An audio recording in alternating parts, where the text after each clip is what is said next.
You still got 20,000 hours for my life. Yay! Meant to be, right one, wrong time. Today's a good day to say goodbye. Bad to you, you were worse to me. Baby, we just ain't meant to be. Fool me once. Hey Siri, set a reminder at midnight to feed the horses.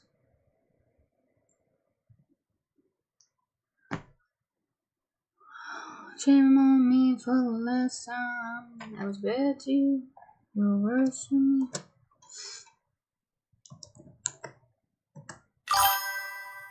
Ooh.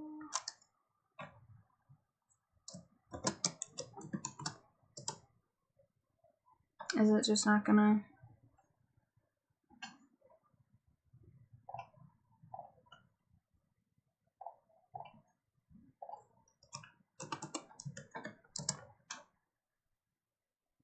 You took like 20,000 hours from my life, so I deleted all your phone fucking drive.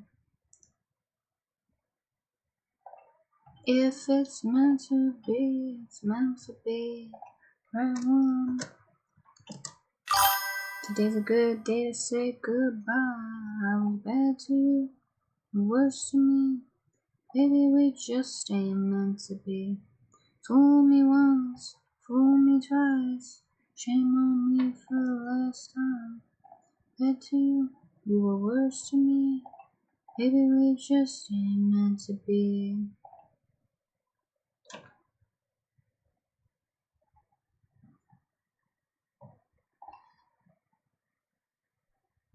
Baby, we just ain't meant to be.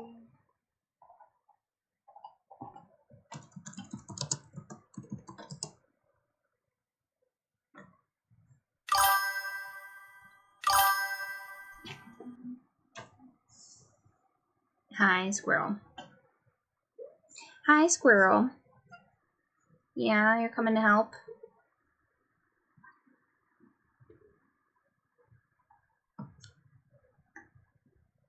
Oh yeah, you're being so helpful.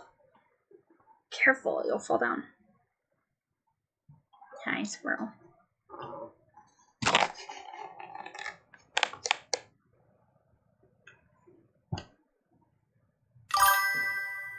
Kitty, kitty. Hello, hello. My editor is getting situated. Breaking my heart. So I thought I had the chat situation figured out, but I still do not have that figured out. Is that gonna... Okay, maybe if I try and put a new... So I'm going to delete that chat. I'm going to delete this chat. Add new source. Chat box.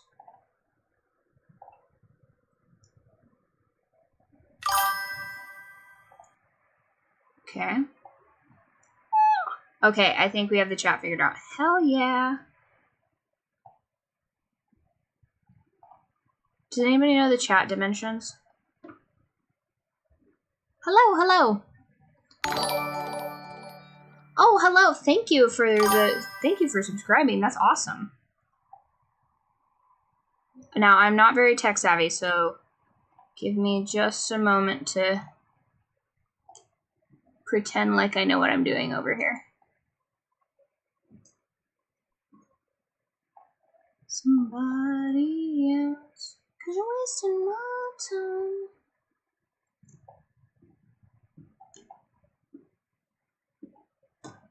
Now, how do I get the chat to go from top to bottom? Badges, emotes.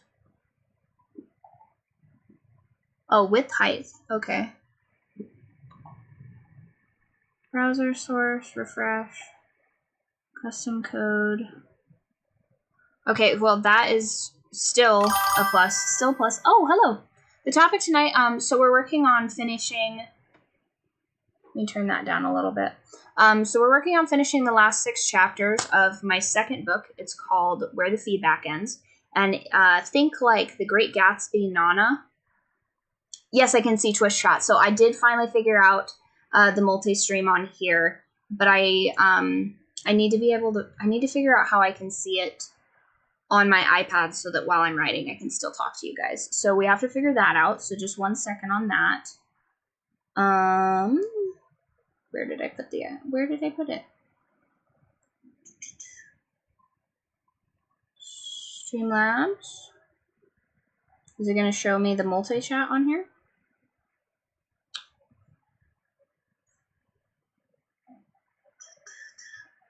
Oh wait, no, I think I did Stream Elements last time. Hold on. Stream Elements. Oh, hello. Yes, so I already wrote 1 book. Squirrel, figure it out. She's very used to being the center of attention, so the moment I get over here and try and do something, she's like, no, give me all of your attention. I am the little assistant. She did help me write my first book, because every time I would sit here, she would get into my lap, and then I was essentially just forced to sit at my computer. And so technically, she helped me write the first book. All right, let's fix this chat while my brain is functioning. Scooch that up a little bit.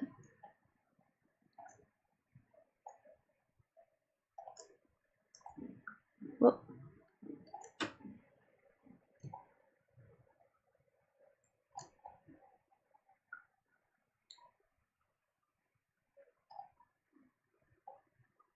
Okay. All right, so chat's good. Lock that in. So the first book I wrote is called Bite, and it is a vampire romantasy book.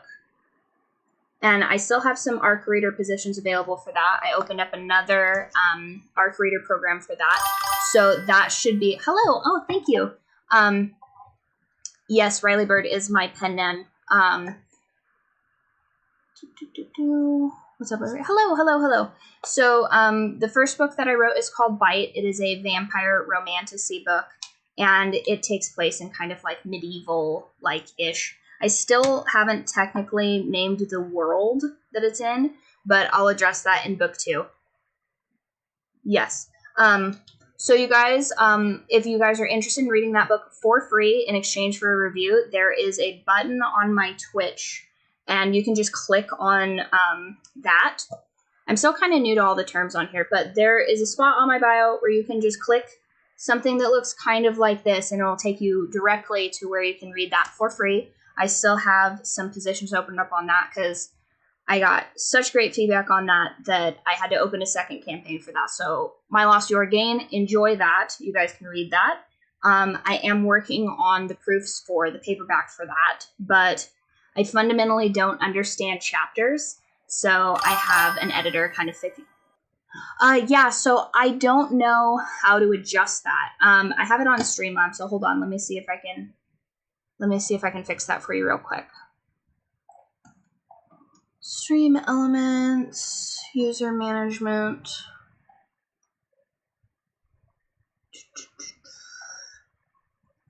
Cap protection.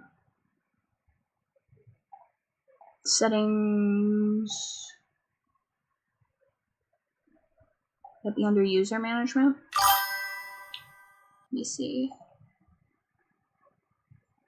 Twitch is good so far. Yeah, I'm using I guess it's Streamlabs. Let's see. Would that be under chat or something? Is there even a chat function on here?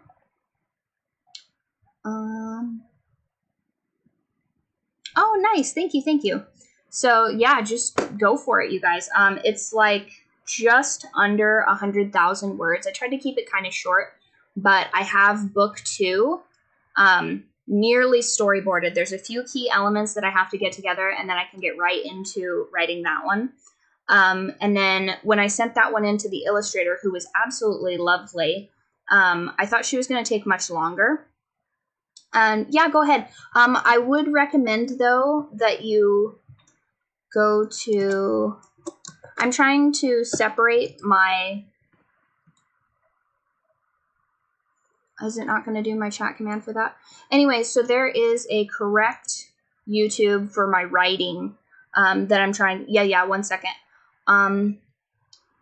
So it is at Bird Flock Official. I think I spelled that right. It'll have like the same logo that's on my, it's somewhere on YouTube. Bird Flock Official is the one that I'm doing for writing. And the moment that I get the correct amount of subs on there, then thank you for that.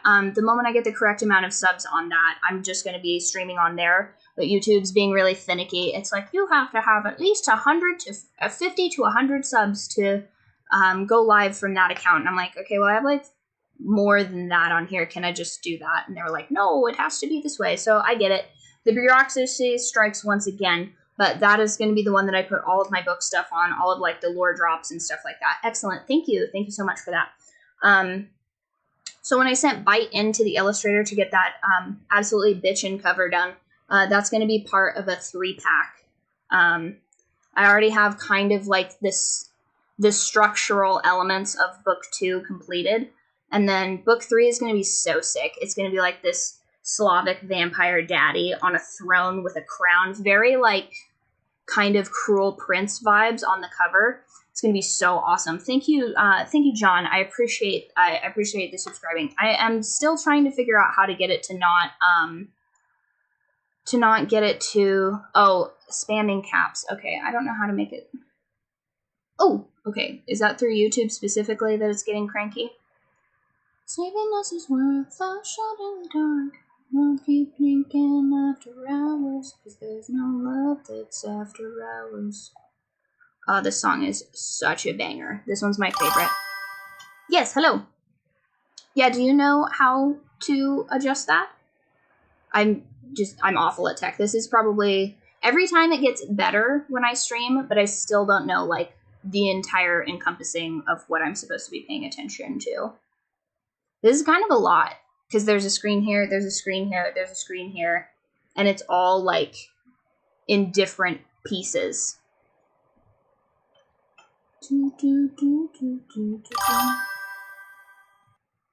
Oh, that's a shame. I'm sorry to hear that. So, what was I trying to remember? Oh, yeah, so the illustrator took forever. But she did a really good job. I thought it was going to take at least 3 months to get that done. But it only took an hour. It took a month. Sorry, I'm such a scatterbrain. That's kind of out of pocket. Oh, which chat am I in? Okay, hold on. Yeah, where is that? Those are chat commands. User management. That's right, I was trying to fix that for you. Chat alerts. Timers. Counter. Spam. Sponsorship. Nope. Where would it be? Oh, crap. It's stream elements. Ooh.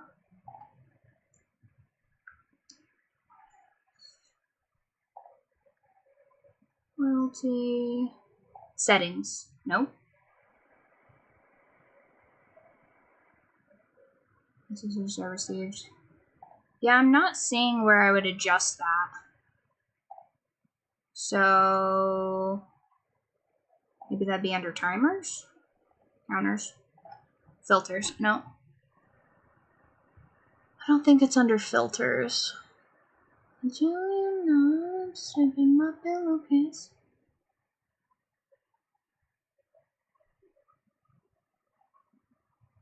Oh, I see. Well, oh yeah, you guys can see the chat. Duh. I did like the first four lives with like no chat on there, so I forgot that you guys can actually see the same thing on the screen that I've got. That's crazy. So at least that's an improvement, so you guys can talk to each other as well. That is super helpful. So the illustrator, she did a really good job, but I thought it was going to take much longer. So then I started writing this book because it gives me bees under my skin to not have something to do. And I got really into the anime / manga Nana by, oh, I'm probably going to butcher the name. Nana.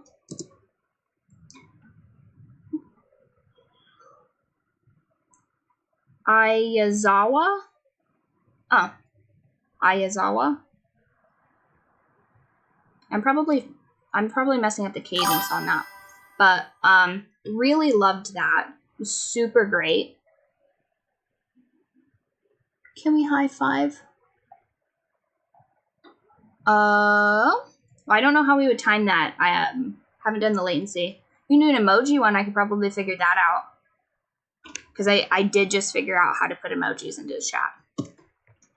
High five. Boop. Oh, wait. Nope.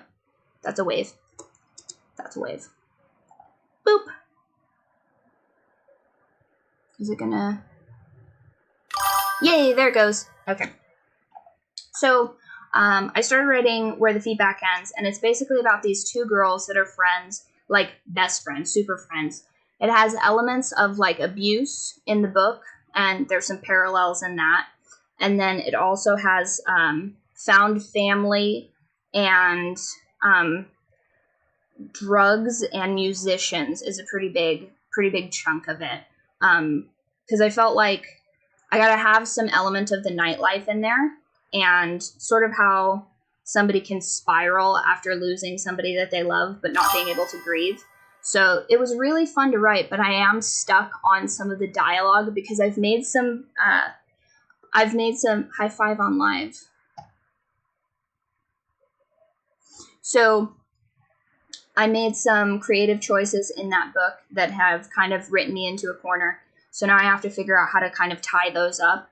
And one of the issues that I had is I'm trying to write like a super, super mean text message, but I have to tie it in thematically. And basically, the main character is doing an event, and she's like, against her better judgment, she's put out event flyers for this event, and her kind of like fair weather friends have RSVP'd to this event, but then they just kind of blow the event off. They blow this event off, and then the main guy in that friend group texts her and is basically just like, oh, like, sorry I couldn't make it to your little gig or whatever, and like kind of blows her off a little bit. And this is a really important moment for her where she like sets a boundary, and she's like, I'm not going to just tolerate like these people that are around because I'm lonely. And so she sticks up for herself, which is a really pivotal part. It's a really pivotal part of this because you're starting to see like her arc of how she's going to kind of like stick up for herself and kind of grow as a person.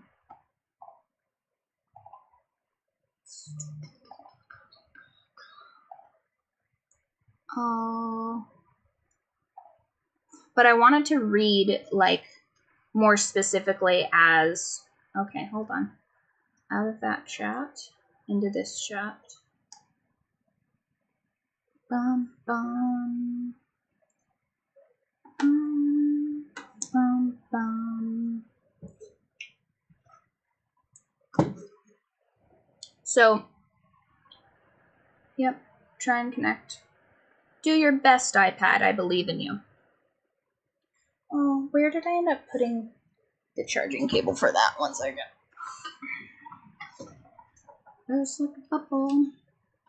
Also, if you guys want to hear the playlist for this book, I have that on my profile on Twitch as well. I don't have it on YouTube yet because I haven't figured out how to link that. But if you guys want to listen to kind of like the vibe of the book while you're reading, I have that available. Oh, right. So this book isn't finished. I have 6 more chapters until it's finished, but I have the cover done, and I have like I think I ended up looking in and it was 72, so almost 75% with a little bit that I wrote the other day. So it's almost ready. I plan to both publish it and put it out for ARC readers on the 15th. So this book about fatherless activities is going to go out on Father's Day. I thought that was pretty apt. So if you guys see me not working on this book, go ahead and go on my social media and bully me, because like we have to make this deadline so that I can start on book 2 of Bite, because my ARC readers are absolutely feral for that. They're wanting this book. Like, I guess that was my mistake. I should have just written the entire trilogy and then put it out. Like, how silly of me. But then, okay, figure it out, Streamlabs. I don't know what to tell you. You little goose. Yeah, you're so sweet. Call me fast. Baby, do your worst. You need to house. Trying writing sprints on here. Yeah, it's, what is a writing sprint? Is that like a specific category? Because oh, absolutely. I would love that. I don't know how to set that up, but I would be totally down for that. Because this book was never supposed to technically be a book. This could have just been like a very lengthy kind of manic journal. No, you can do it here, or co-working and study. Oh, okay. Yeah, I didn't figure out that there was writing, and yeah, I tried just chatting because I didn't know that there was a writing and reading one. Because when I first started streaming, I don't think there was a writing and reading, so it's really blown up, and I'm very pleased that that's a category, because I'm doing my best to put things in the proper categories so the right people find them, and the people that are looking for that can find it easier. I probably messed up the tags on this too, because I did some gardening earlier. I'm not doing any proper like SEO on all of this. The Streamlabs app is not my favorite. You can do it, Streamlabs. I believe in you. Question.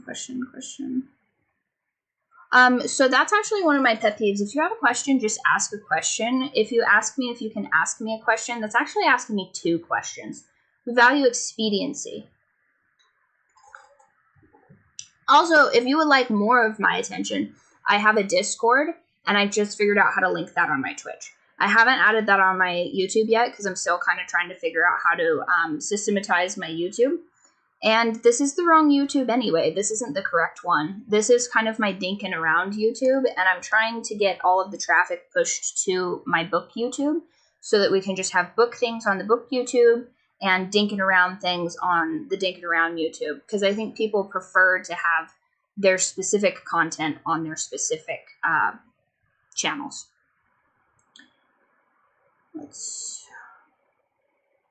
Is it just...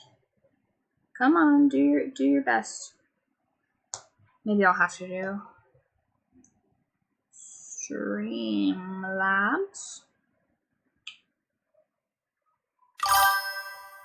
How many books do you have? So currently available to the public, I have 1 book, but I have Bite. That one is the one that's completed, that is getting sent in for proofs for the paperback, so you guys can have a physical copy. I'm partial to ebooks, but I realize that that's not everybody's preference, so I'm going to try and do at least a paperback and an ebook of each book. I think eventually I'll release a hardcover of Bite, because I worked with the illustrator to make it like something that could be embossed in leather, and I think that that would be a really cool limited edition for that. And then, so I have Bite, I have Where the Feedback Ends, which should come out this June. That is our goal. And then I have Thirst, which is book 2 of the Born in the Eternal series for Bite. That one's kind of going to have like a Black Flag male love interest and a kind of like a villain arc character. And so I have most of that written, but I need to finish a couple key scenes to tie everything together, and then I can get right into writing that. I am also working on a billionaire romance called Moon and Marble, and that one is Honestly, that one's going way faster than book 2 of Bite, just because the characters are just, like, leaping out ahead of Bite's characters. Probably because I'm kind of, like, burnt out on the Bite characters. I've sort of, like, lived their whole lives in my head, so all the dopamine rush of writing the book is kind of, like I've already gotten, like, the little dopamine reward in my head, so now it's like, oh, okay, like, I already know kind of how everything's going with that. And then... what other books do I have in here?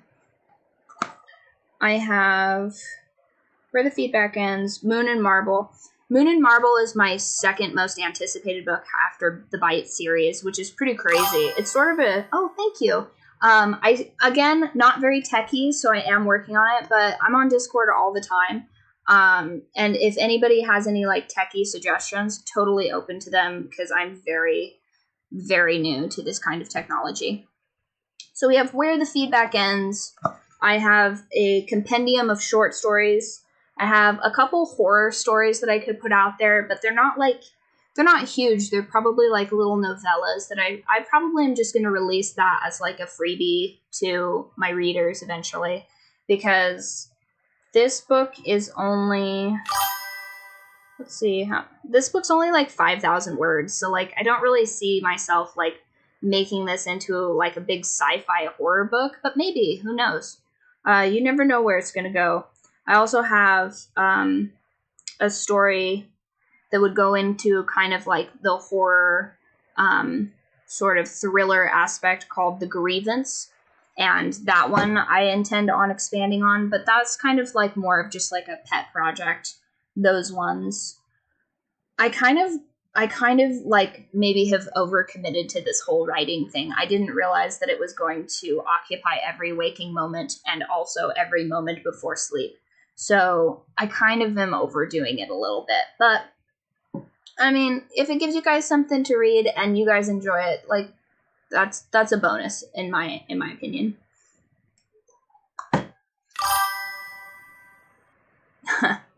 So I also am working on, so if the Billionaire Romance goes to plan, I have a couple of different covers that I'm working on with that one. This is the tentative cover.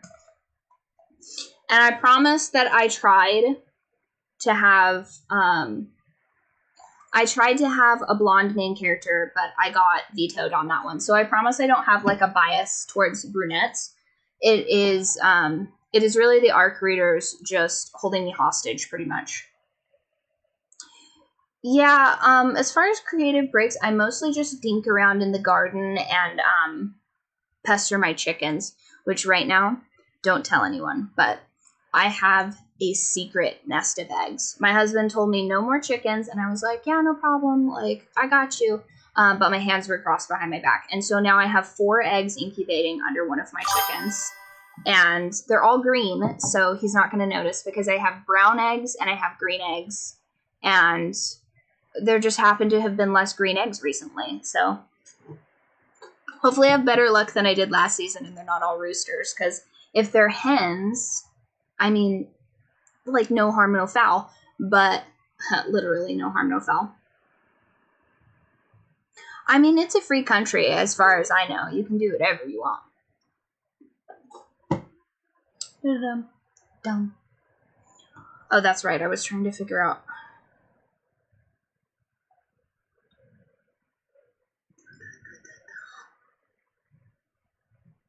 This song is such a banger. One thing I am really appreciative of is Spotify does a really good job of like rotating in songs that would be perfect for the playlist. I did try and install a widget so you guys could sync your Spotify with the stream Spotify, but I failed miserably at it because I need something called a stream refresh token, and I have no idea how to acquire that. Everything I want and everything that I need, Lily, makes me.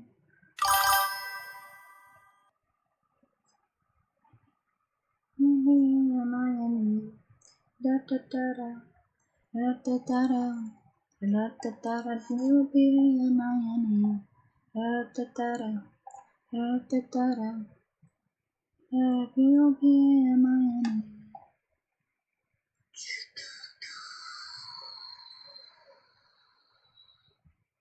ground control.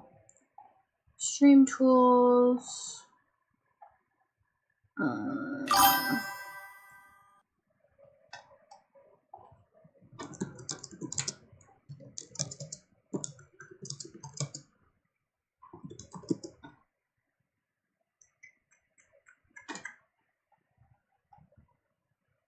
Okay.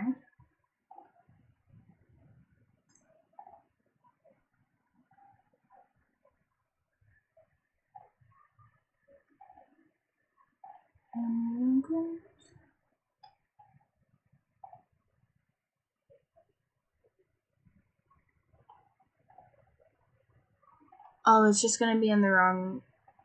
Of course it's in the wrong. Oh, tabbed browsing is only great if you have like one personality on your computer. I'm out of my mind. I'm beaten. So dead. Oh dang, were you trying to, yeah. Is it Streamlabs doing that? I don't know how to turn that off. Advanced. Yeah, remote control maybe? No.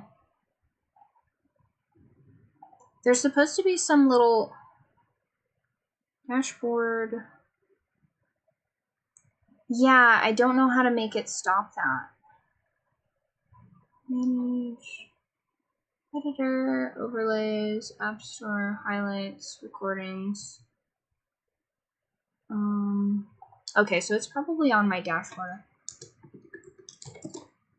So much better. Sometimes I wanna be dead. So dead. Get out of my bed.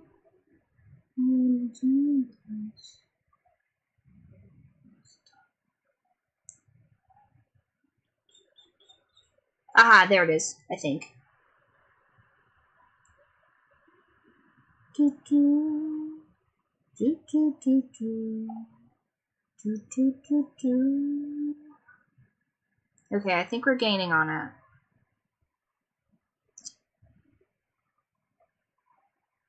Okay, live actions, alerts, general settings, chats, game widgets, close. Oh, okay, okay. I think I found it. Okay. Mod tools, modules, settings, user, no. Giveaway, betting. You can bet on here? Nice. Bet on whether I complete this task in time or not. That would be a good one. Oh, that's crazy. I have a bunch of League of Legends quotes in here. Where did those come from? Oh, thank you for the follow. Hello, hello, hello. So I am dinking around with the settings behind here because I fundamentally don't understand Streamlabs. So I'm trying to turn off the, where is it at? Yeah, sending long messages. I'm going to try and fix that. Commands, maybe? Nope, that's death counts. Modules, chat alerts, mod tools, caps protection, symbol protection. Aha, there we go. Paragraph protection, got it. Got it. Do do do do do do do do do do do. Commands.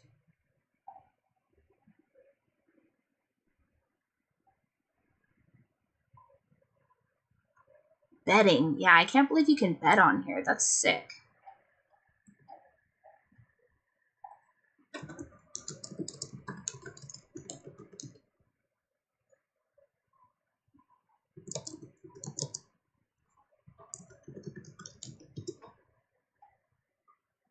Take me down, down to the valley. Where is it at? Hello, hello. Little bit harder now. Okay, so I think I fixed the paragraph thing. Go ahead and try what you were trying before.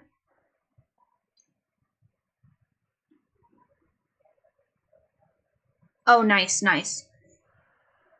Yeah, I'm trying to figure out how to do the refresh ticket so that you guys can like listen to the same thing. Because I know I'm not supposed to stream the music while I'm streaming for copyright reasons or whatever. Oh, so I did, my debut novel that I did finish is called Bite. And it is a vampire romantasy book. And it looks like this. You can read it for free on my Twitch or YouTube, I think. I think I put the ARC reads on there. And all you have to do is send me a review for that, but you can read that book for totally for free. Oh, nice. Yeah, that would be sick. I would appreciate that. And then I am currently writing Where the Feedback Ends, which is kind of like a Great Gatsby, Nana-esque book. And that one is about two girls that are friends, and then they separate, and the one girl kind of goes on a spiral. And it has elements of like longing and all of that. Can't see it on YouTube. Oh, nice, cool. So on YouTube, oh, that's right. So this is the incorrect YouTube. This is the corrected YouTube.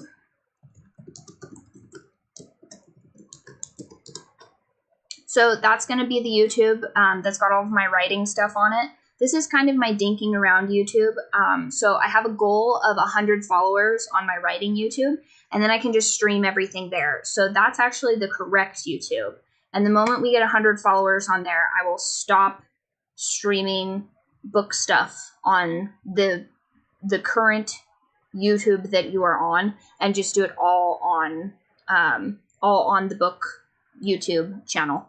But YouTube's really finicky. I was like, hey, I'm trying to like, I already have the like allotted amount of followers to stream. Can I just like remove my ability to stream on this one and put it over here? And they're like, no, you have to like check these little boxes. And I was like, okay, well, that doesn't make a whole lot of sense. It just kind of like, you know, bureaucracy is going to bureaucracy.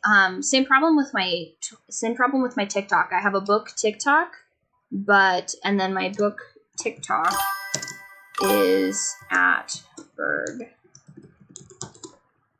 So that one is that one's going to be my TikTok for writing, and they won't just let a bitch live, you know what I mean?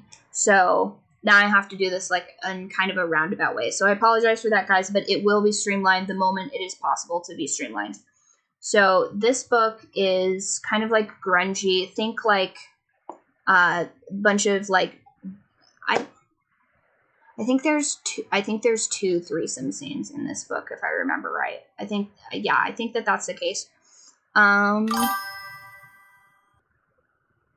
thank you. I appreciate that. Now let me pop it back over to the original slide. So, I am working on writing a flashback scene that should tie it together, and then that would be 20 chapters of 25 plus an epilogue completed. So we're like around like 3/4 of the way finished with it. And then I'm going to release it on Father's Day, because I'm going to finish this book either the first or second week of May. And then I'm going to format it, which I'm going to like speed format it, you guys. You're never going to see a book formatted so quickly. And then I'll send that out for, at the very least, the ebook will be published on Father's Day. So that's the goal we're shooting for, and we're gonna hit it. You guys will be able to pre-order it on Amazon. Yes, June 15th is when I'm gonna finish my second book, and it's first or second week of June. Technically, isn't it the third week of June? Hold on. Yeah, so the very first day of the third week of June. So I need to finish. I have like 2 weeks to finish this. My Twitch. My Twitches, I think, are Bird, because it won't let me switch it to Bird Flock. I really am trying to get everything all the same. So I think it's at bar_byrd. Okay, all caps. So why does it keep yelling at you? Hold on, I'll fix it.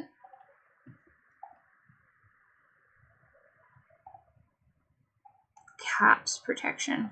There we go. All right, so that should be fixed. I finally found the mod tools. I finally found it.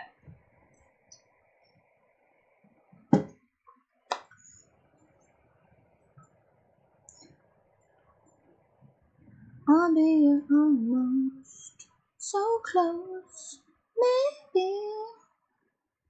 Oh, also, the moment that I finish my second book. Yeah, I'm sorry. I think I fixed it though. I think I fixed it. It's something about like caps prevention or something. I just turned that off, so it should fix it. Oh yes. So is that like a widget or something that I turn on, or is that like a category? Because I'm down. This is, I mean, I work best under a deadline. So when I was writing this, actually, I got the first 30,000 words in while I was just like waiting for the illustrator to finish the cover for Bite. And then I ended up getting like about halfway finished on this. And when I commissioned the cover for this, the cover came out excellent, fantastic. But I'm probably going to have to tweak it because I have no idea what the spine width is going to be on this. I'm shooting for 60,000 words for this book. It should be short. You know, I don't want it to be like some great read. I am not familiar with that. Maybe. So close. Maybe. But, yeah, so that'll be 2 books in under a year. I started writing Bite in October, and then I finished the first draft the second week of December, and then I took off the rest of December and January just to play League of Legends like a goblin. And then I was like, oh, I should probably format this book that I wrote. Like, it's not done. I might as well make it into a tangible thing. Oh, nice. Yes. Pomodoro.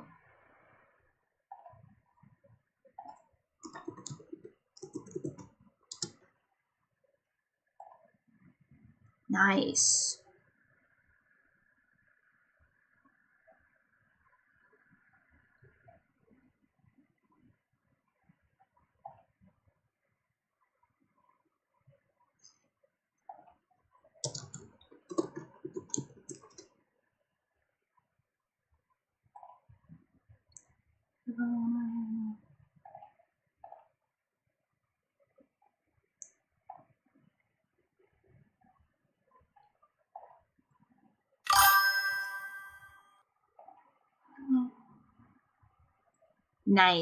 Nice.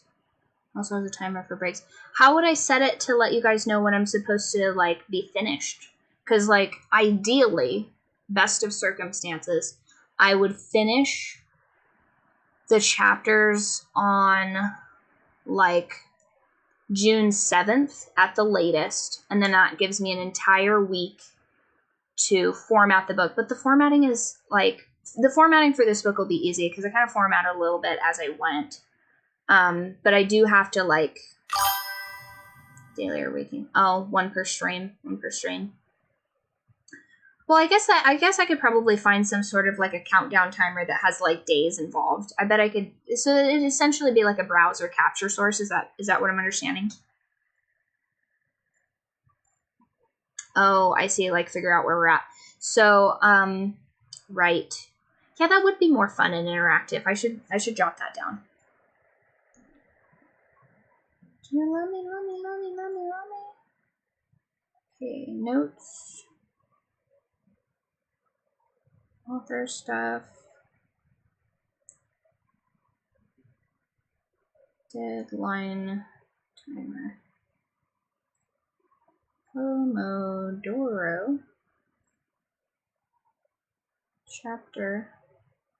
Deadlines. June 7th. Where the feedback ends. Deadline. June 15th. Release. Okay. Oh, yeah. Body doubling. Yeah, usually I put on like a podcast or something when I have to do stuff like that. Oh no, I messed up the chat. I just noticed. 1 second.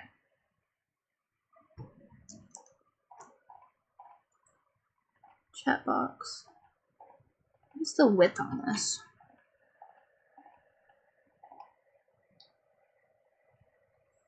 $370. Be the one to save you all. Oh. Width.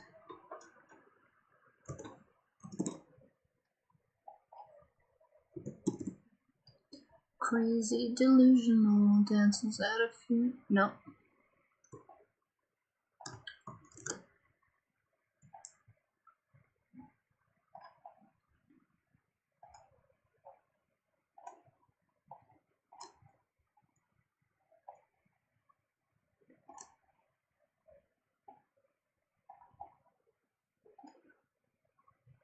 At the bottom of the chimney choose.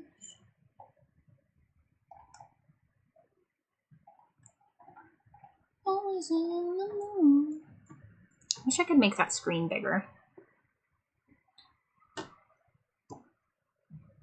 But over the edge, I'm possessed. I got a play date with death to get her back again. If she wants to save you, I could be the one to save you.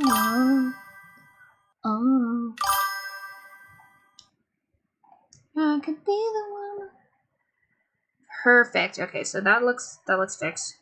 I just noticed that was messed up. Sorry, you guys. That should be fixed.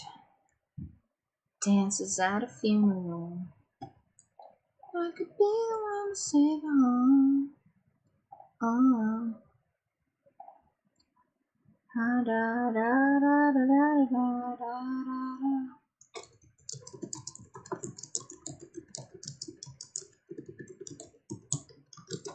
Da da da da da da da.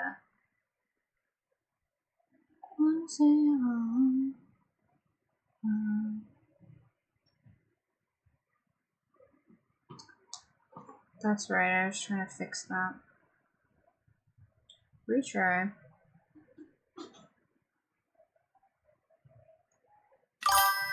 Okay.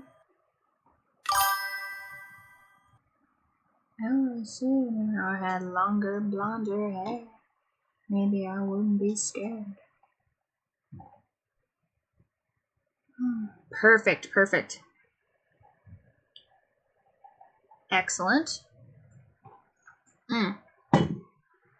So, I think anime, you're new on here.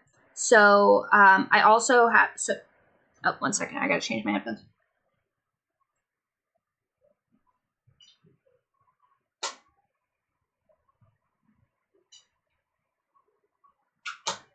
There we go. My older Raycons have like the shortest battery life. So, currently have one book available. The second book I'm writing right now, and it's a standalone. It's called Where the Feedback Ends. And it has like kind of Great Gatsby Nana vibes because I got super into Nana while I was taking my break after writing my first book, which wasn't really a break. Turns out my brain doesn't just turn off, unfortunately. So I am not. Bite is my debut novel. But it's so pretty, isn't it? It makes me look so professional. My illustrator did such a good job. She was a delight to work with. And honestly, I should probably be gatekeeping her, but she's so amazing. Like, look at that. It's beautiful. I cannot wait to commission my second and third covers from her. Might help if you have most of it. Oh, right. Yeah, I should put overlays on here. 1 second. Counting regrets like 1, 2. Media files. I guess that would be image. Add source. Nope, different source. And I'm sure that I have like an alert that's supposed to pop up from this, but I don't really know how to do that. So I guess I'll pop that one up there. So, and then I'll just switch that off in a second. So this is my debut novel, Bite. Oh, right, I guess I should make this bigger. Boop. Raining cacao. I guess I'll put it like there-ish. Okay, so this is my debut novel, Bite. It is a vampire romantasy book, and it has like elements of dark fantasy in it, but I have gotten the most feedback on it. Yes, thank you. So I got the most feedback on it that it is kind of been hearkened to Jennifer Armentrout's from Blood and Ash, which I haven't read yet, no spoilers. Oh, nice. How many copies have sold by now? So far, I've just been giving it away for free in ARC reads because I'm still working on the proofing, and I don't want to sell it until it's like perfect looking, because I feel like that's, you know, like I wouldn't want to get a book that has like a bunch of formatting issues or whatever. I tried to put my author photo in there, and it like messed up the formatting for a couple of chapters. So like when it comes out, it will be beautiful and perfect, and you guys will get a discount if you ARC read on the actual physical copy. And I'm trying to figure out how to send out signed author copies to ARC readers, but I still haven't figured that part out yet, because this is my first novel.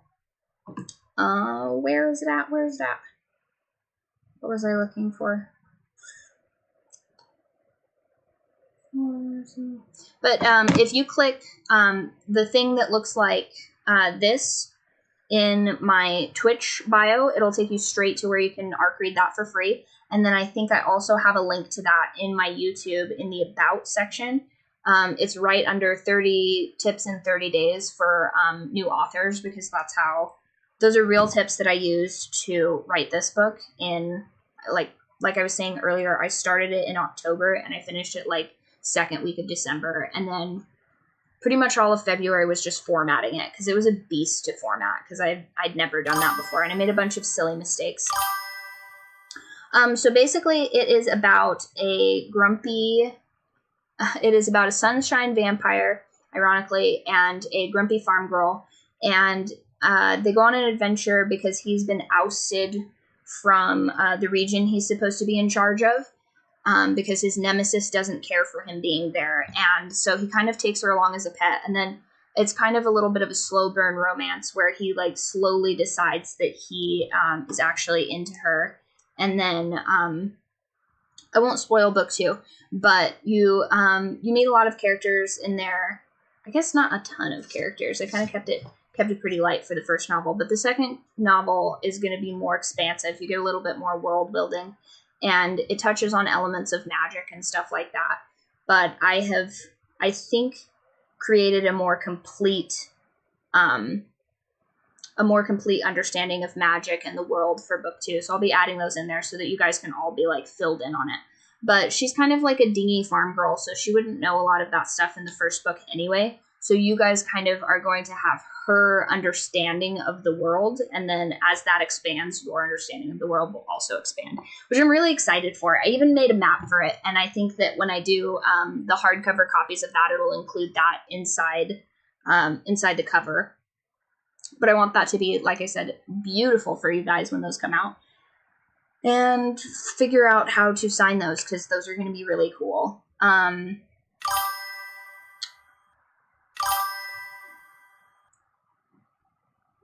Yes, so you're on YouTube, so you're going to go to at Birdflock Official, at BYRDFLOCKOFFICIAL. And that is my writing YouTube. That's the one I'm trying to grow, so that we can just exclusively live stream on there for book stuff.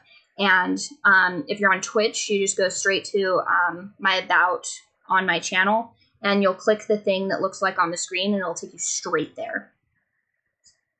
And all you have to do is send me a review. You don't even have to like it. Honestly, I'm kind of looking for a nemesis right now. Because if there's something about the book that you absolutely didn't like, that's just room for improvement. And then the book can be even better before it's finally published.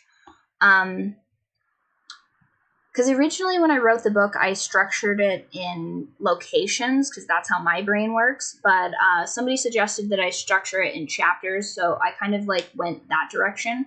But it's still possible that I'll kick it back to the location-based like separation. Maybe not as many locations. Maybe I'll just do it based on what country they're in, instead of like each like region that they're in, because I feel like that gets a little bit much when you're like hopping around. But I like to think of where they're at in the map when they're having their adventures, kind of like The Witcher, if you've ever read that and also played the game where you can like see the map. I like that element of that. And then book 2 of that is almost all storyboarded out. Exactly. And so far I've just gotten, it's great. What am I supposed to do with that? My own family is more critical than that. I need more structure, please.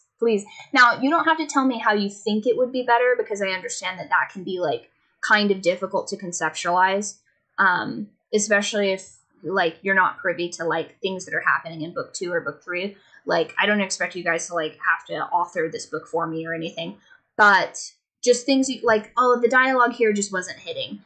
I can totally empathize with that, and I can shake the characters until they drop better dialogue out. So that is something that is within my power. But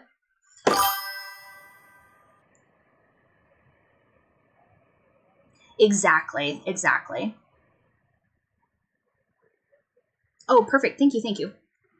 So, and then the next so Bite is part of a 3-book series. It's going to be Bite, the first book, and then the second book is Thirst, and that one has a Black Flag love interest in it and a villain arc. So that one's going to be really fun. I had a lot of fun writing those scenes. I even did a few fight scenes in that one that were really, really interesting. And you kind of get a peek into like the other regions of that world.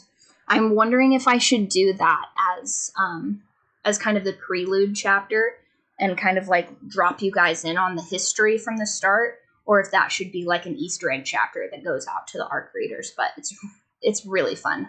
I almost have a problem with like oversharing. Like, I want to tell you guys a bunch of stuff, but I don't want to ruin it for you. And then the third book, I'm so excited about the cover because it's I'm kind of doing like a tarot theme. So I will tell you this: the second book cover's element is the moon. So the moon tarot is what that one's going to be based off of. And then the third book is the Emperor, and it's got a very handsome Slavic vampire daddy on it. And he's holding a crown, and he's perched in a throne, very kind of like Cruel Prince vibes with the cover, and I can't wait for her to illustrate that. That one's probably going to be my favorite of the 3. But I have like almost none of the book written. Yeah, it's going to be really, that one might just need to be a poster. But I think you're really going to like the character that it's based off of too. He's kind of a little bit of a sleeper agent. Like, I feel like you guys aren't going to know like how important he is until probably like a little bit over to halfway out of either book 2 or the very, very beginning of book 3. Cause it's like, okay, I won't spoil it. I'll get so in the weeds about it. But then, once I finish Where the Feedback Ends, which is just the thorn in my side right now, cause I already know how it ends. I've already storyboarded it all out. So like, I already got the dopamine hit from writing it. I am going to try and tandem write like I did with Bite and Where the Feedback Ends, because I clearly hate myself. I'm going to try and tandem write Thirst, and I'm just going to do chunks at a time back and forth with these 2 books. So I will do my very best to properly label all of these streams, but I am I'm human, unfortunately, so it's possible that you'll drop into a stream and you'll think I'm writing one, but I'm writing the other one. So if I do that, remind me. I will totally do my best to keep those organized and or separate. But if an idea jumps into my head, I might just have to like pop over to the other screen and give you guys like a little tidbit of the other book. So while I'm tandem writing book 2, Thirst, I will also be working on a billionaire romance, which I only have like a couple more scenes that I need to write on that. The character analysis is pretty much done. All I need to finish is the Asian mom, and that is the one that I have the most difficulty about, because for all of my knowledge of like the dynamics of these characters, that is the one that I'm the weakest at, and I'm going to do my very best to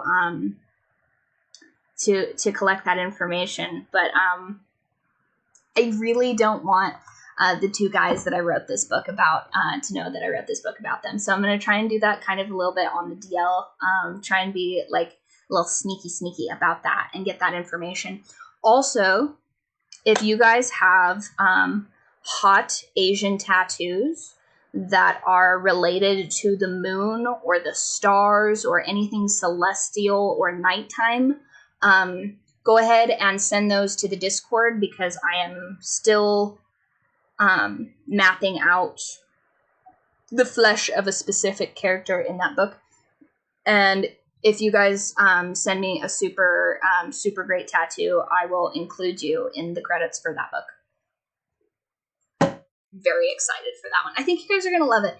That one, so book 2, Thirst, and Moon and Marble are the most anticipated. Oh, I guess I should probably just put that up here. I don't think I have an overlay for Moon and Marble, though. I don't have that one yet. So I'm going to pop that one down and then pull this one up. No, not that one. Can I rename that? No, I can't rename that, so that one just has to disappear. No, so it's just, okay, so, like, I got into this really long debate the other day about attractive Asian dudes, and I'm sure that the guys I wrote this about are gonna know exactly who I'm talking about, because they've also had to hear this very long, lengthy thing. So I'm not really, like, into a specific type of Asian dude.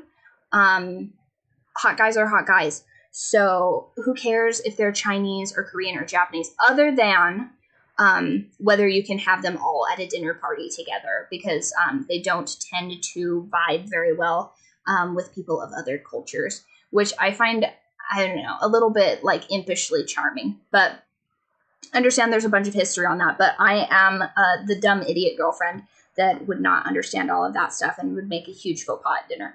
So my intention with the male lead of that is to make him like quasi, like, like, I think it's important for the male lead to be able to be like sort of an any man Asian, because like I have had crushes on a variety of different Asian men, so I don't think it would be really fair to pick a specific, like, he's Chinese or he's Japanese or he's Korean or whatever, because fine men abound in all of the countries. So I did my very best to give him kind of like a sort of generic-ish name without totally losing the plot on that. And like I said earlier, which you may have missed, I really did, I advocated for a blonde character in this one, because I feel like I'm kind of like tending to write more brunette characters, but I promise I really did try to get a blonde character in here, and I got vetoed hardcore, which was crazy. I didn't expect that at all. Where's the original? So this was one of the things that I tried to get past the ARC readers, and they were like, no, I want this cover. And I was like, okay, fair enough. The ladies want what the ladies want. And so I think I'm going to have more blonde characters in at least one of the next books that I write, just for some representation. I have a redhead in Bite. Very few blonde characters. So eventually we'll write something that it makes sense to have more blonde characters in, because I think that that's probably nice to do. Where is it at?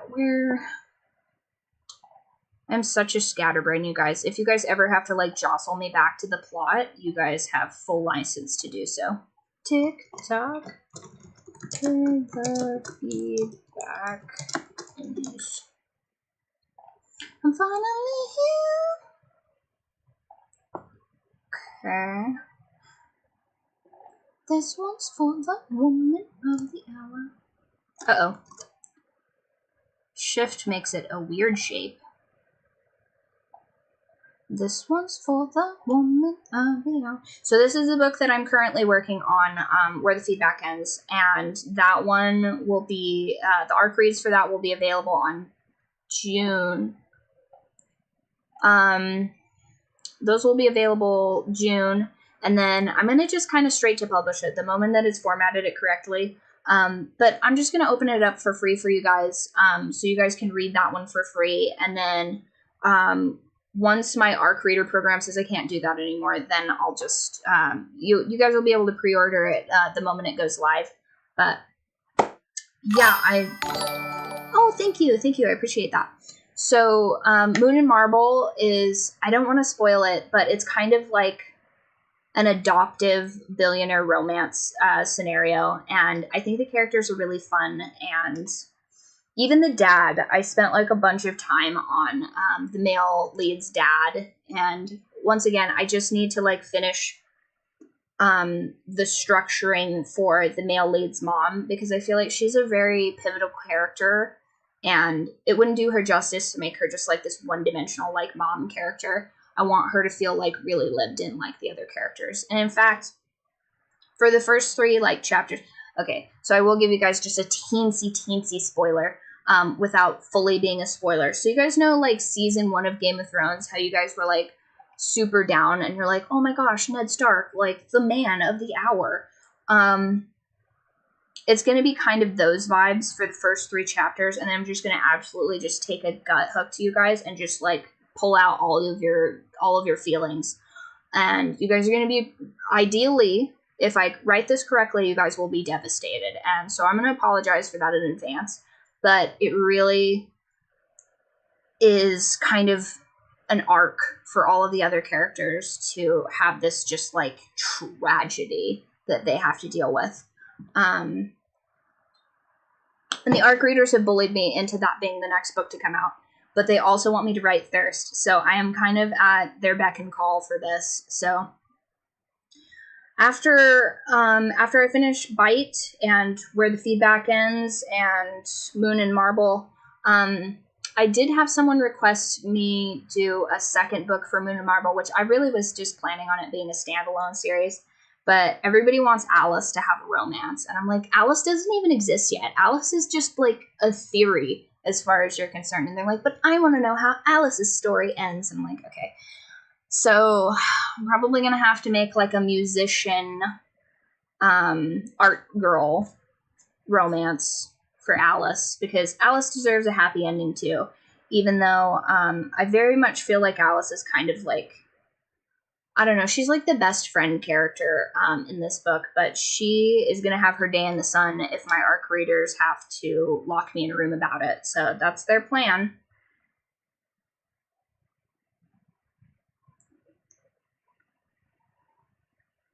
Gold Rush. And then I suppose once I finish these books, I have a Las Vegas romance, but I feel like that one's kind of just going to be like a little novelette. It is about, where did I put that? I don't even have a true title for it. I just put Let's Go Gambling, like I was in a complete fugue state when I wrote this. And that one will be, it's got 3 brothers hosting a Dan Bilzerian style meeting of women in early Las Vegas. So it's kind of got like early mafioso. I guess that one's a mob romance, I guess. I'm not really, like, hip to all these tropes. I just kind of read books. Like, I do like enemies to lovers, I will say that. I love enemies to lovers. Oh, yeah. Oh, my gosh, guys, I'm just getting so, like, in the weeds about this.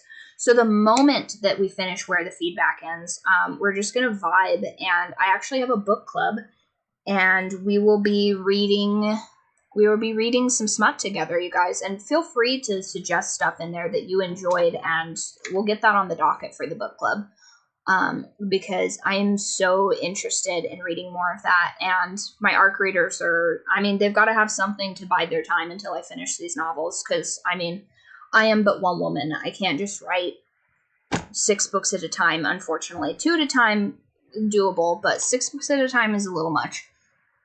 So we'll be doing some book clubs. I'm in like 3 book clubs right now, so behind. Fourth Wing. I haven't read Fourth Wing. I am so down for that. Let me see if I can... Ooh. I actually have the PNG for that one. I don't have... Does everybody have Goodreads? I just learned about Goodreads. So let's put the image up for that. And then you guys can find the book club on there. And... book club. Nice. Yeah, I just learned about book club and I am so about it. Okay, so this is going to be the icon in the groups for the book club. And so the moment... Okay, like, chill out, Streamlabs. My gosh. So this is going to be the book club icon. It is... Oh. Try again. Nope. Oh. Wait. Hi, squirrel. Hello. Yeah, I just got into Goodreads because I had to get on there to claim my book. Yes. Oh, you're so helpful. Squirrel got a waffle for breakfast, so she's really excited. Squirrel has a pack-a-day habit with Churu, and I'm trying to wean her off of it because she is a little addict. Yeah, she's so smart. She knows exactly how to manipulate me. And I'm pretty sure that she was a human that's been cursed to be a cat or something, because she understands way more than any cat I've ever understood. Yes, you're so crazy. So I told her last night, I said, Squirrel, there will be no churro. It's bedtime. I will make you waffles tomorrow for breakfast. And she said, okay. And then she went to go wake up my roommate so that my roommate would just make her waffles, because she is a little imp. Yeah. I think it would be really cute to have her stamp her little paw on the books too, because she really did help me, like, kind of focus. Because when she comes in here and she sits in my lap, like, it keeps me from doing other things. And I was in here for, like, hours and hours just writing that book. It really unsettled my husband, because usually I'm over here playing video games, and he doesn't quite care for that, because I logged 500 hours on Baldur's Gate, and he said that was a bit excessive. But if I'm writing, then the kitty's over here. But she doesn't like to be over here when I'm gaming, because there's too many things going on. Yeah. Such a cutie. But when we finish Where the Feedback Ends, we're just going to get into book club for probably the entire month of July, I think. Because my day job gets super busy. So I'm going to have to do a bunch more prep work. And it's going to be hot. And I don't think I'm going to want to be inside. I think I'm going to probably go swimming, because I just had swimming lessons. So I'm going to probably be swimming a lot. Swimming and reading and listening to all of the recommendations you guys have on the book club. And I think I tried to put the book club is public, because I tried to do a link on Twitch, I think. And it's only good for like 30 days, which doesn't make a whole lot of sense.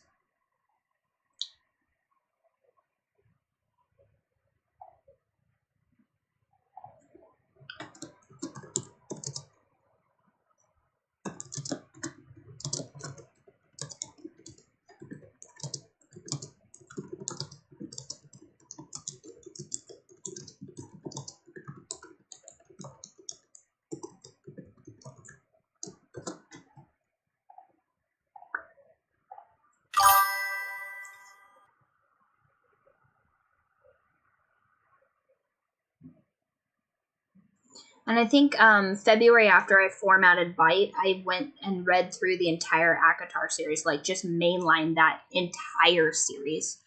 I can't remember when Silver Flames came out. A Court of Silver Flames release date. Oh, so it's been out for a minute. When is another book of her going to come out?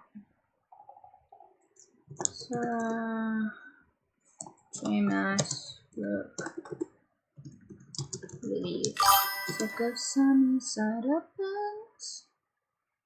Oh, Crescent City was the last thing she dropped. Oh, thank you. I appreciate that. I was, like I said, I was trying to figure out how to do signed author copies for that. So the moment I finish, the moment I figure that out, I'm going to make those available for my ARC readers because they really did help out a lot. And, you know, when you're first starting out, I mean, I think I probably would have written it with or without people to, like, kind of cheer me on that. But it's still important. It's an important part of the process, and you guys' reviews really provide the social proofing for other people to get a hold of novels.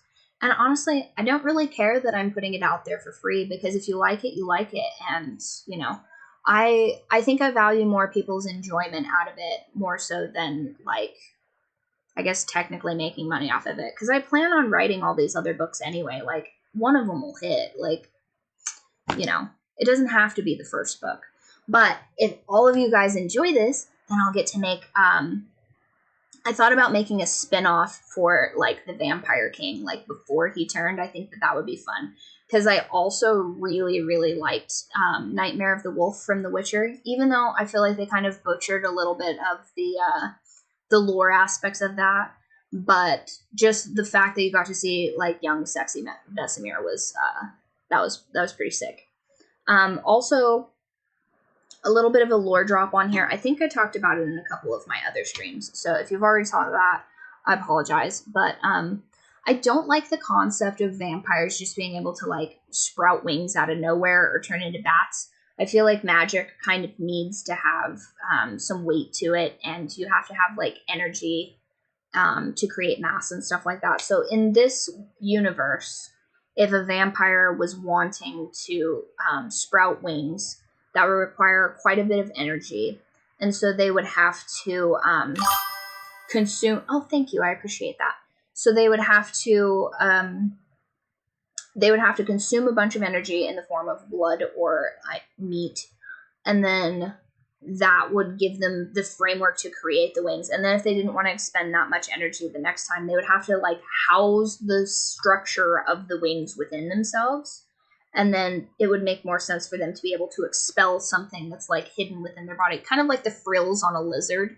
Like, they would just, like, pop those out. And then they would be expending more energy to propel them out than to, like, create them every single time.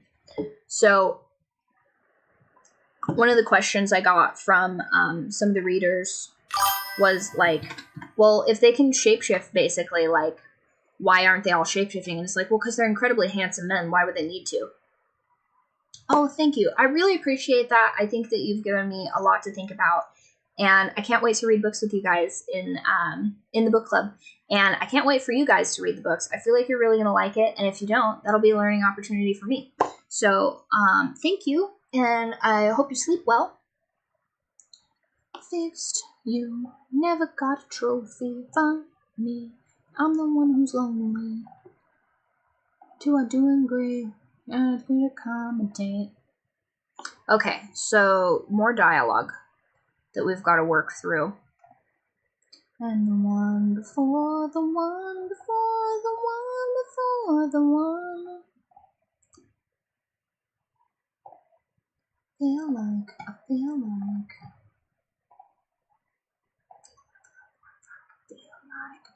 I feel like a trash taste. Tell me when you want me. Okay. Glad I could accommodate. I am the one before the one before the one before the one. The one before, the one before, the one.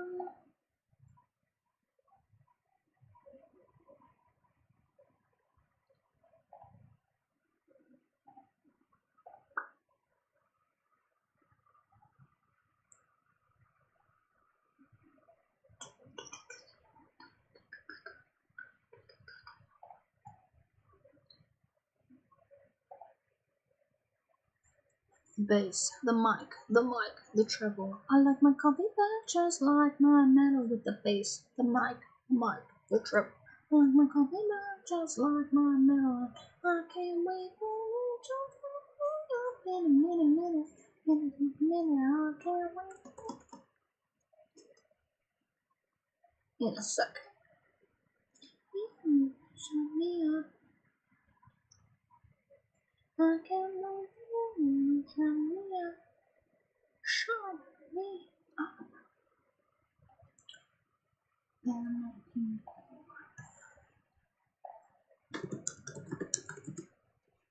Shut me up.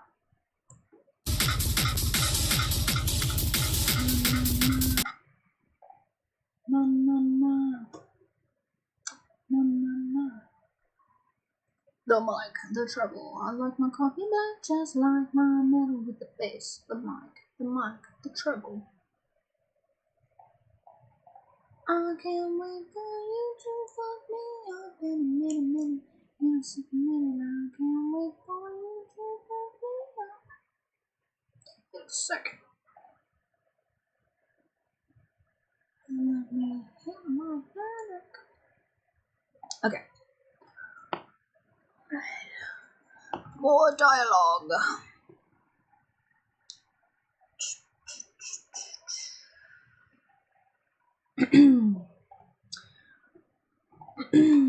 Count down for release. On it right now.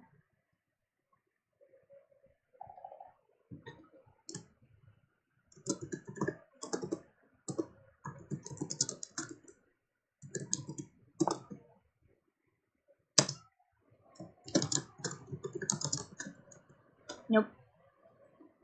I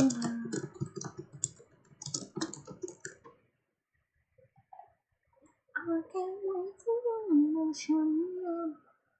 Shut me up.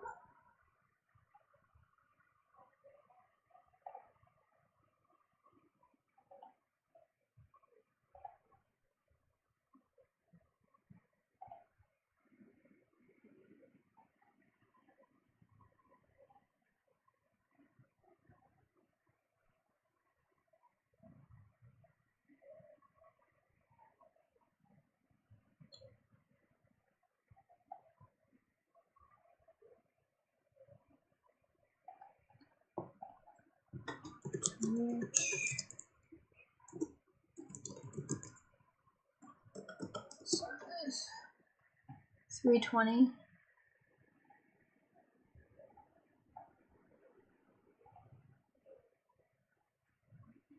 I could run out of money.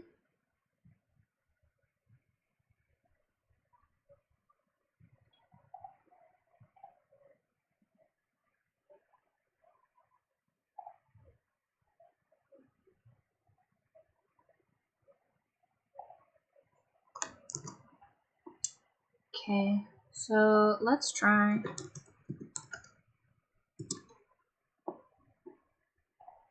Let's try and put that timer on Twitch.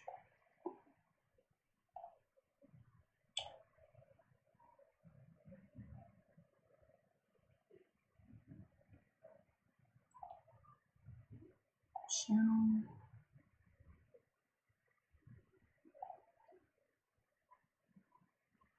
You've been telling me I could run out of money. No. Back to Twitch. Channel. Edit panels, there we go.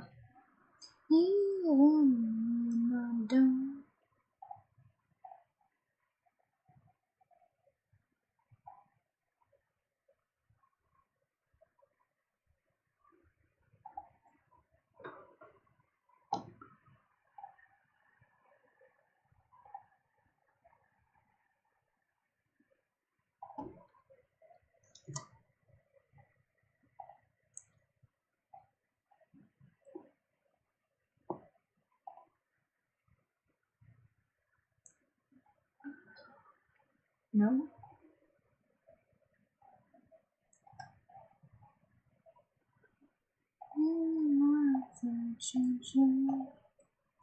Extension.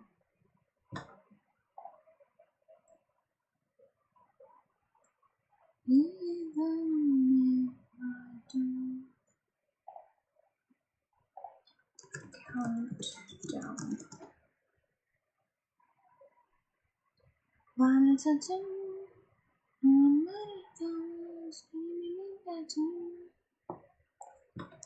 Count down channel or Twitch.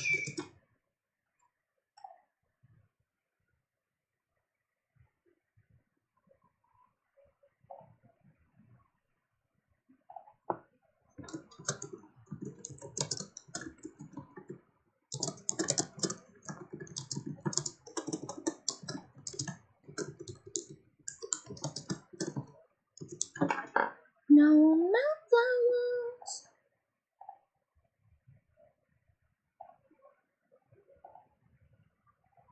No, no.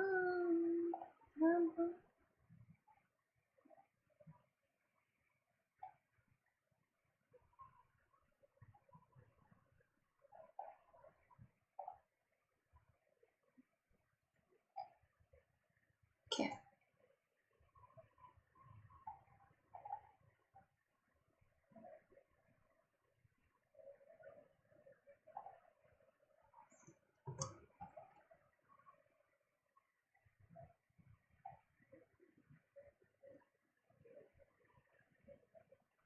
Violets are too. No amount flowers could lead me back to you.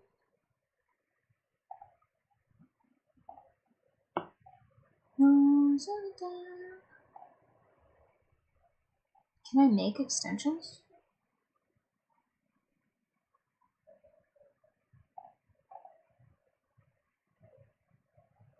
Extensions for games.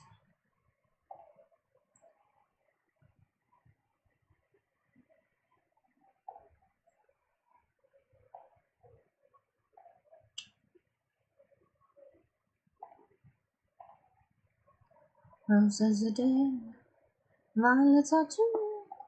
No amount flowers could bring me back to you.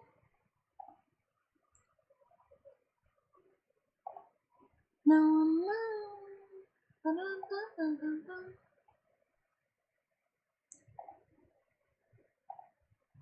No amount flowers could bring me back to you.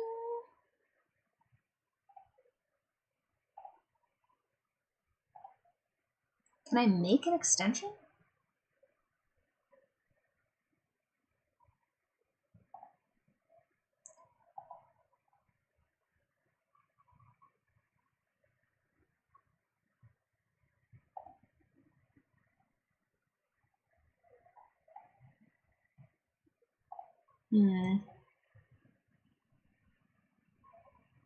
Trackers.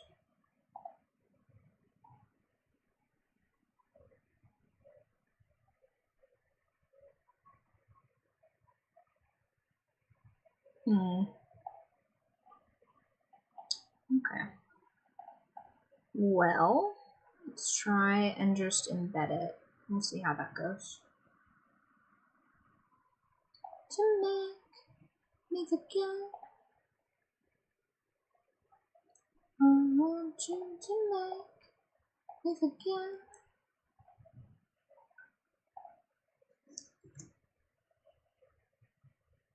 Submit.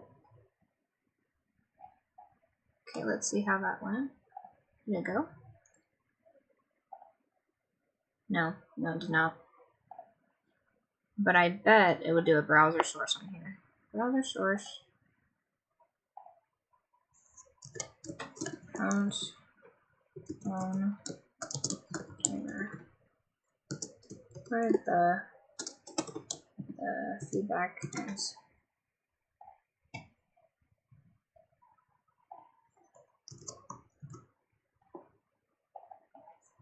$20, $150, $400, $500, $600, $800,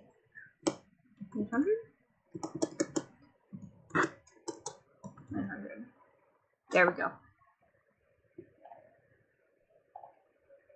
Want you to make me forget who I am tonight, who tonight. I want you to make me forget who I am tonight.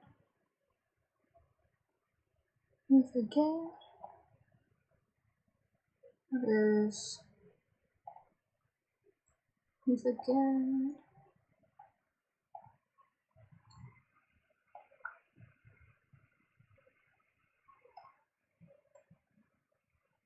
There we go.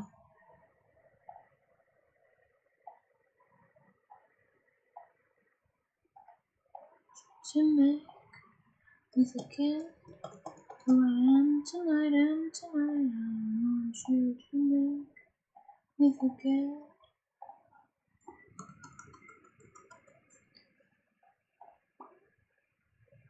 Perfect.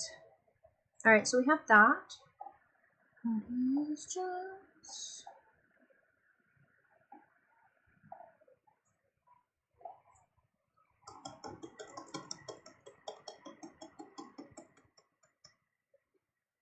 perfect. Okay, so we have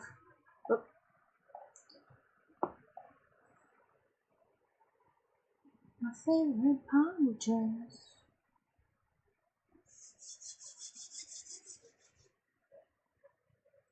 I'm having a great time being the punchline of my own joke. Hello. So I am working on writing my second novel. The first novel that I wrote was Bite, and it is a vampire romantasy book. Oop, just right there. And that one is available for free for ARC Reads. There is a link in either my YouTube, which you can find. It's not this YouTube. It is...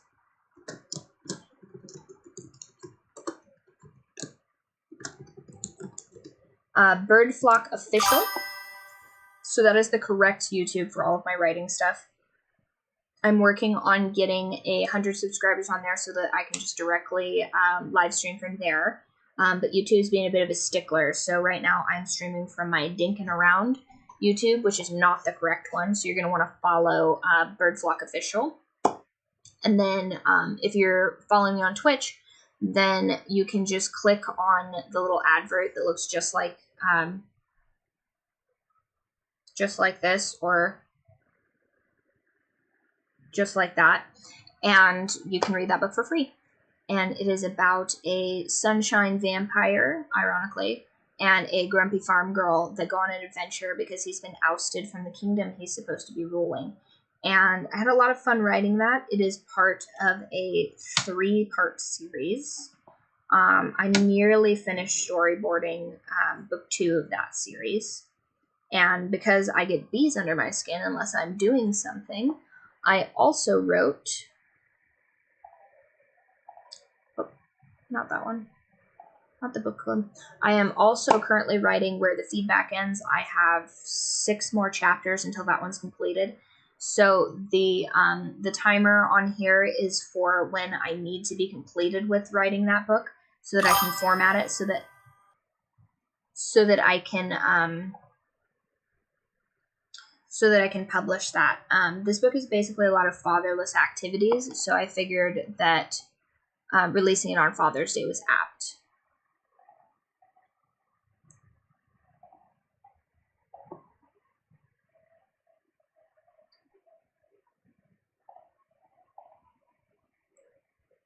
Top of the classes and she's prom queen. She buttons her blouse. Nope, not that one.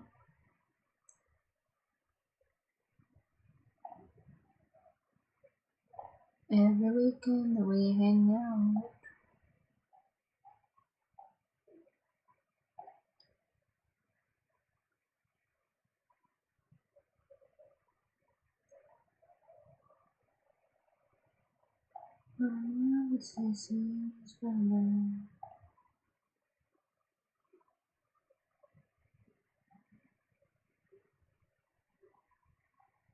I don't have any queued users. What does that mean?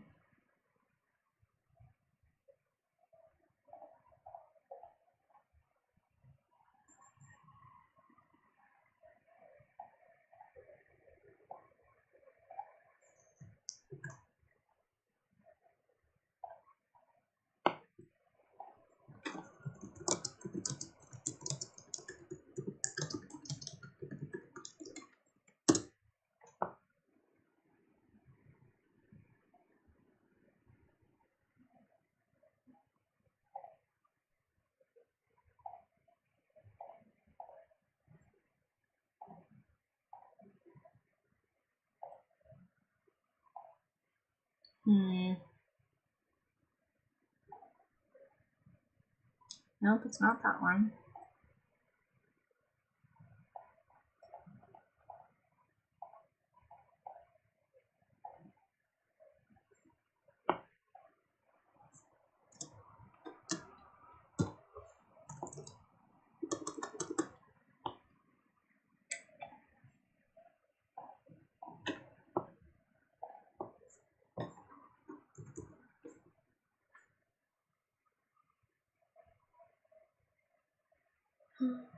I've gotta tell her.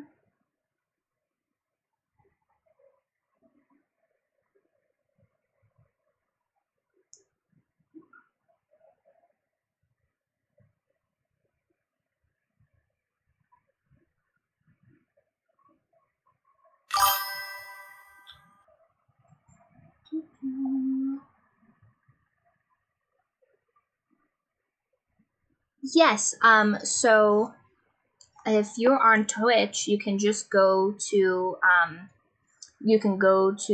my channel and you will click not that one. You'll click something that looks like this poster and you can read my book for free. All you have to do is leave a review. And I think it's also available for pre-order on Amazon right now. But I'm not fully publishing it until I get the proofs back for the paperback copies. That is a great question.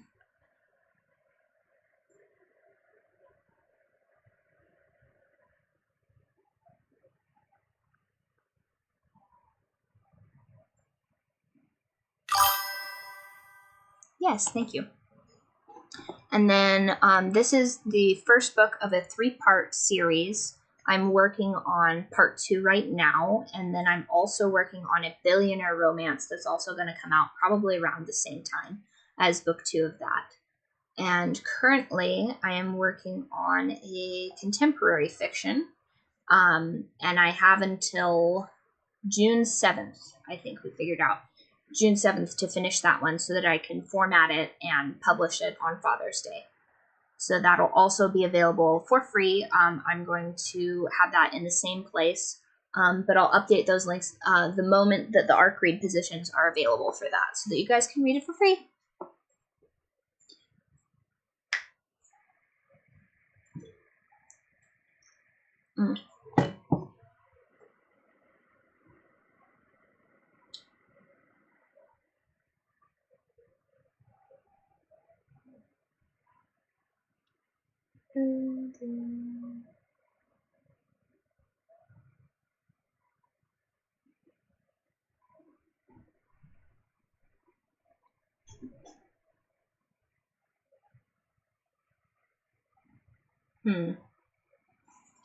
Don't know how to set that up. I am still working on the tech aspect of this. I'm not very familiar with it. the 2 books listening to me. Yes, thank you. So they're both very different. The first book is a romantasy series with dark fantasy elements, and then this book is more of a contemporary fiction. The second book, the one that I'm currently writing, that one has elements of kind of like drugs and musicians and 2 friends growing apart and sort of grieving the loss of a friendship when one of them isn't dead.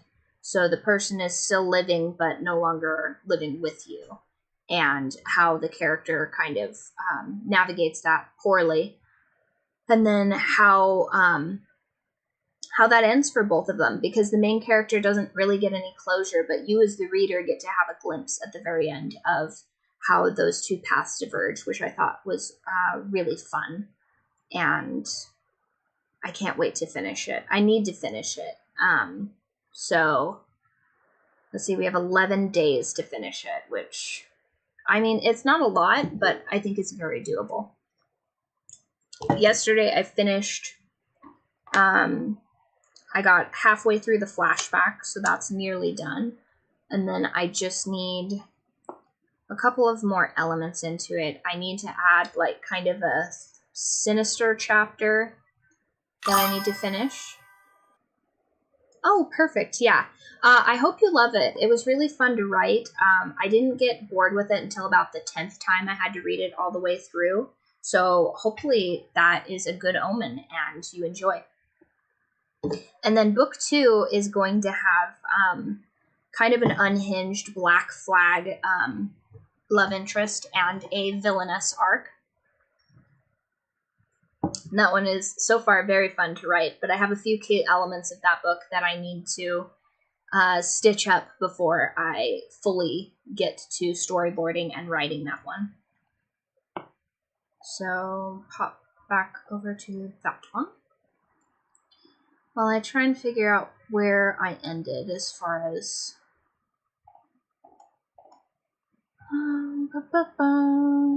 chapter 3.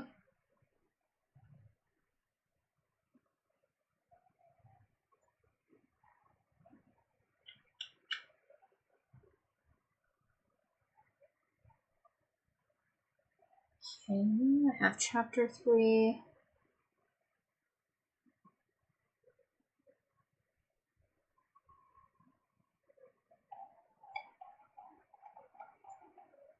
Oh, that's right. I was editing this on my phone, so I switched it to single page view. Where's that? 2-page view. Okay, so it looks like I have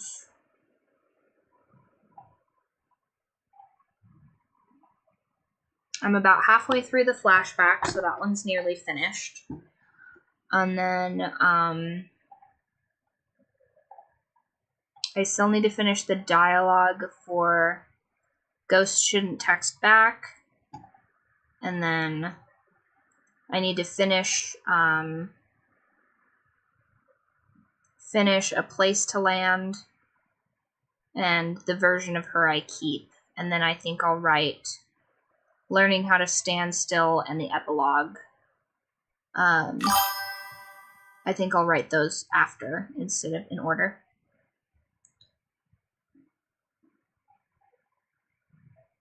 Cringy goth. Oh, that's cool. Yeah, that's a cool concept. I like that. This one has so the main male love interest. I haven't decided if I'm going to make this a reverse harem or not. I feel like that's a little bit greedy, but we'll see. We'll see how the story shakes out. It is a kind of like an aristocrat bard turned vampire, and sort of him shirking his duties and sort of the shenanigans he gets into because of that. I'm really interested right now in book 2. I'm writing a scene where I don't want to spoil it, but there's a scene where somebody confronts him in a temple, and there's like a little bit of like kind of a cat fight moment there, but I haven't figured out how I want to write that. If it should be just like the main character and the priestesses, or the main character, the male love interest, and the priestesses. Because I feel like one has more volatility to it, and I think that could lead very nicely into the court intrigue that leads to other things in that book. I really don't want to spoil it for you guys, but I could talk about that for ages and ages, because it's just been living in my brain for the last like 6 months, and it's just like this whole compendium of knowledge that I have for this. But if you guys read it and you guys join the Discord and you want spoilers, I'll spoil it for you if you want. I have little to no self-control when it comes to that. I'm the kind of person that like has a really difficult time keeping surprises. Like, I'm the worst person to get you a gift. I will get you a very thoughtful gift, but if it takes too long for me to give you that gift, I'll just tell you about it.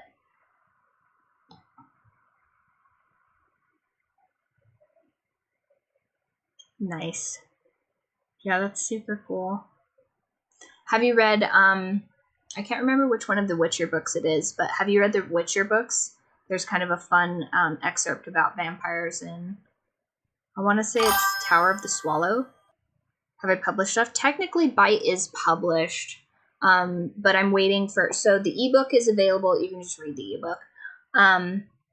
But I sent in the proofs for the paperback, and the formatting got all messed up. So I'm trying to make sure that that looks like nice and pretty before I send that out. And then I'll launch the ebook and the paperback at the same time. And then I just formatted a book for my husband. He's working on a book as well. But the last vampire thing. I am also, we also have a book club. So the moment, where's that? Boom. So the moment that I finish my second book, which is Where the Feedback Ends, which is contemporary fiction, I'm going to spend all of, it might be me.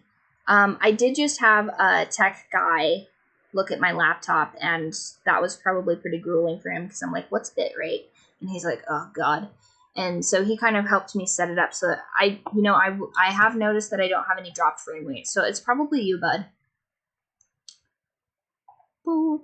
Yeah, strong internet connection, no drop frames. It looks like I'm Gucci on my end. It's possible it's me, but so yeah, so the moment I finish this book, this will be my second book that I've written, and we'll be releasing in June on Father's Day. That's the goal. And I think we can do it. It's only 6 chapters. I mean, I wrote like 50 chapters for the first book in like less than 2 months. Well, no, hold on. October, November, 2 weeks of December. Like, it's easy. It's like, what, 1,000, 3,000 words a chapter. Super doable. So then that one will get finished. And then for all of July, we're just going to do book club. So if you have any recommendations for books, go ahead and drop those in the book club, and we'll get those on the docket. And we're going to have lots of discussions on that, because I just found out that Goodreads is a thing in the course of getting this novel published. And I'm obsessed. I'm already in like 2 book clubs that I'm kind of behind in, because I decided to finish out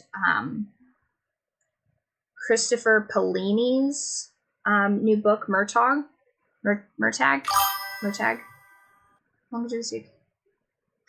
Yeah, so I finished Bite. I started, I think the first thing in my notes is October 14th. And then I finished it, I want to say December 22nd, somewhere around there. No, it was before then. When's my last draft on here? Because I immediately put it on Booksprout, which was, I was a little bit over enthusiastic with that, and then I messed up my review launch dates. It would be under files. So where's the first instance of it?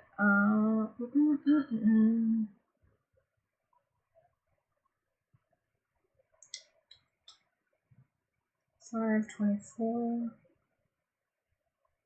Yeah, I think I officially finished that like second week of December-ish, because it was well before Christmas. Because I told my friend, I was like, you can read this book for Christmas, and she still hasn't gotten back to me on it. My arc readers have lapped her already, which is hilarious. So October So like 2 months-ish for, I think it ended up being like 99,000 words. I had it to 104,000, but I thought that was a little much, so I kind of like pared that down a little bit. I was like, you know what, I can flesh this out in book 2. It doesn't need to all be in book 1. That's a little bit excessive for a first book. But if you would like tips for writing your novel, I wrote down all of the things that helped me, and I have a 30-day email course that's totally free. It is under, I don't know if I put that on my Twitch. It's definitely on my YouTube. So if you go to, if you just go to birdflock.com, it'll, you can sign up for that. And, thank you. I appreciate that. So if you go to byrdflock.com, it will, that's how you get the 30 tips in 30 days. And I even, it paused my Spotify. Because I logged into Twitch. That's why I did it. So one of the tips I'll just give you right now, I made a playlist for all of my books. So when I'm sitting here writing, I have a playlist of, sometimes it's per character. So for Bite, I have like, Eric's has his own chapter, and Dimitri has his own chapter, and their own playlist. And then I'm building one for Serena. But Serena's kind of like sad, so I've just kind of been replacing hers with the characters for Where the Feedback Ends, Ash and Ren, and they have their own playlist, which is the one I'm listening to right now to help me kind of get into the zone to write this book. And Spotify's really good at kind of like suggesting stuff that's in a similar like element to what you're trying to put out there anyway. So then it helps me kind of visualize the scenes in my head and like, okay, like where are they at? What are they doing? What's like the atmosphere? What's the vibe? Like, how's everybody feeling? And then that really helped me. But there's like, I think 29 other things in there that I found really helpful to finish writing my book.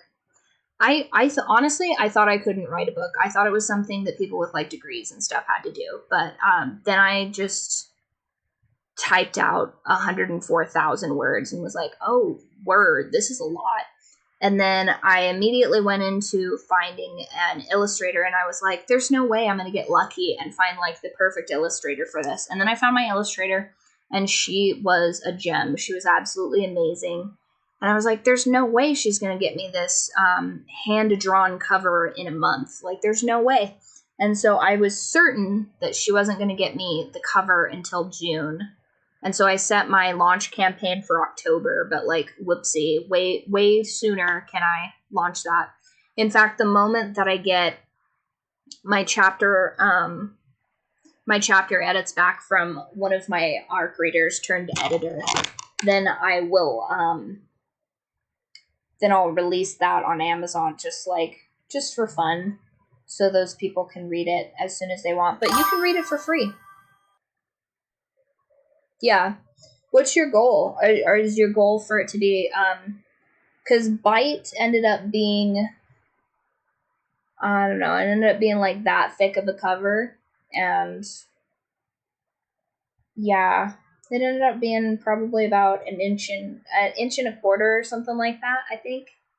I don't have the physical copy because I gave it to my ARC reader, because, I mean, what was I doing with it? It has the proof copy on the cover, which drives me nuts, but right now, Where the Feedback Ends is sitting at 40,000 words, and it needs to be about 60,000 words when it's finished.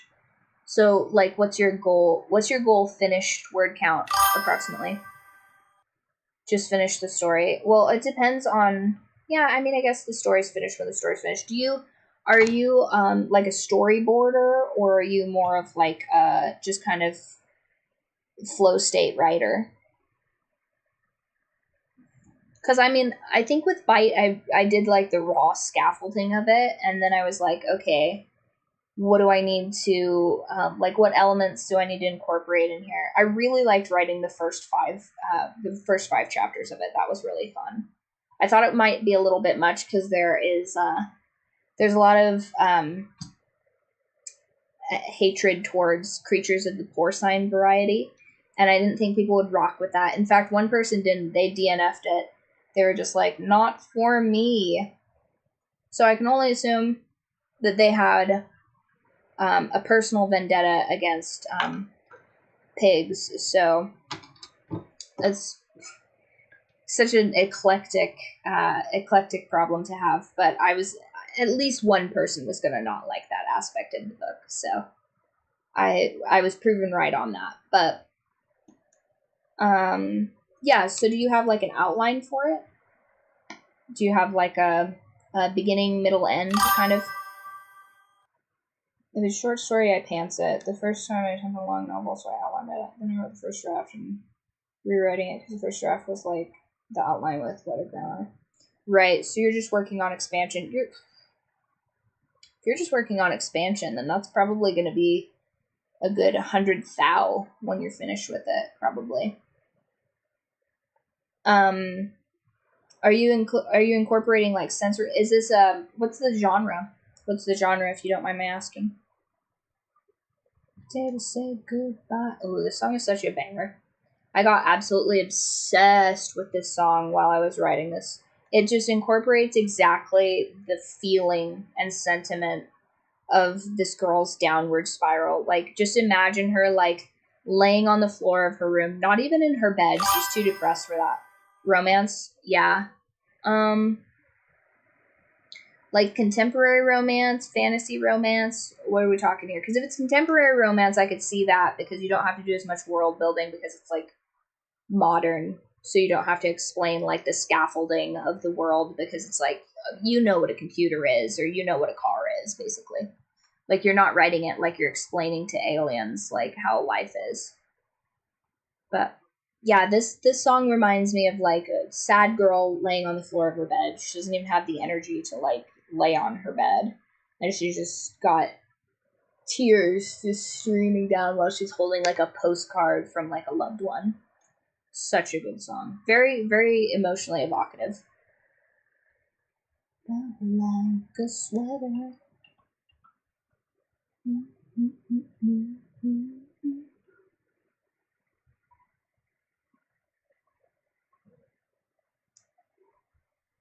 Tongue sweet reminiscences.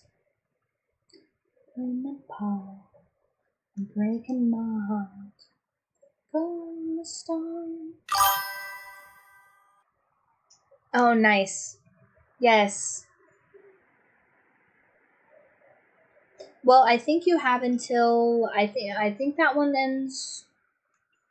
I don't necessarily think there's a deadline to read it, but I think the deadline for voiceover with English subtitles, yeah, should be good. That's actually how I edited the first book. Is I just did. I have a couple of friends that are blind, and so they really hooked it up with all of the like how to utilize Apple stuff while being blind. And it turns out it also works for being dumb too, because it helped me find all of the super, super simple grammatic mistakes that I made and everything. So I just make the robot read my story to me, and I can by ear hear the mistakes I've made, and then I have to run back to my computer and correct them. Very helpful. That's how I read it the first 4 times. And then I just was flipping through looking for they call it widows and orphans, which I don't really understand, but if you just have like a single word on a page, it's very, very unpleasant formatting wise. But yeah, enjoy. I think. Oh, how long will it take you? I think it ended up being like maybe 10 hours or something like that max, but it goes by quick. I try not to get really bogged down in like academic speech, so it should be a pretty decent read through. It's not going to be no Christopher Polini, I can tell you that. I've been stuck on Murtak for probably about a month now. It just gets so, it's like I'm wading through mud in some of these chapters. I gotta admit, it's not my favorite book that I've read, but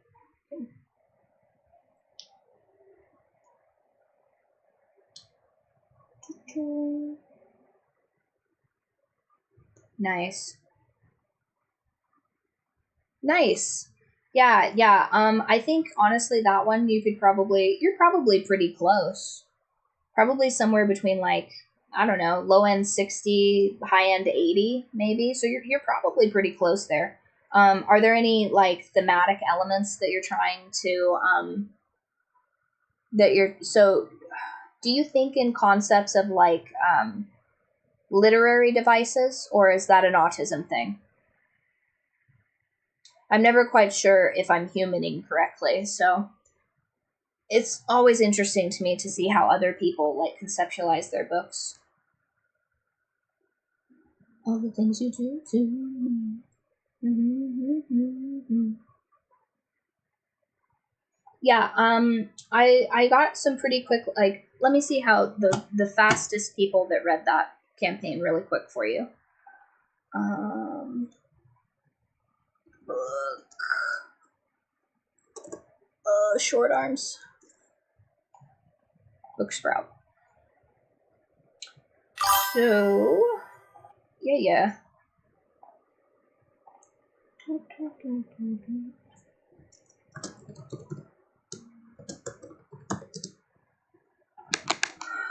I really need a desktop setup. One day, you guys, we will have the ideal setup for here. This isn't even really a chair. This is just the concepts of a chair. Oh, wow, I'm an expert at Book Sprout. Who would have known? So the expiration on here is June 20th. You'll definitely get through it. Maybe I'll put some faith in there.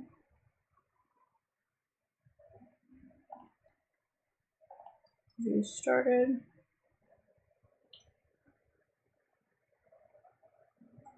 Okay, so this person claimed my book like 2 months ago, and then she completed her I mean, it took her about a month, but she seems to be an older gal, or that's just at least my perception of it. I could be completely incorrect. Let's see.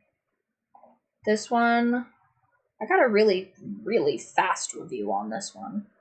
Participants. Yeah, so hopefully Artemis doesn't get upset with me. I think I'm going to use her.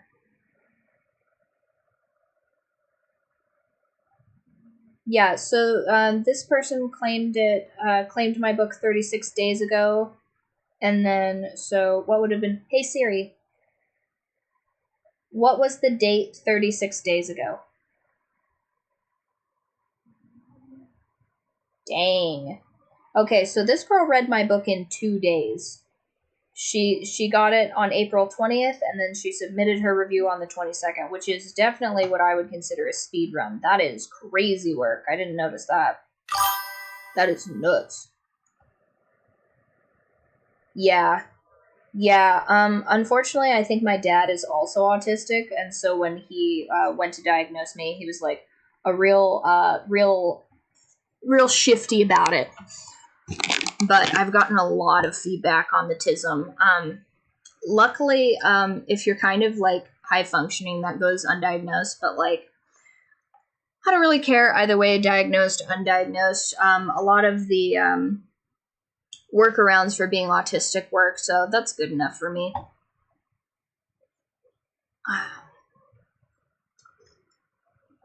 Thankfully, with some cognitive behavioral therapy, I've been able to circumvent a lot of the task management problems I had as a kid, and sensory issues and stuff like that.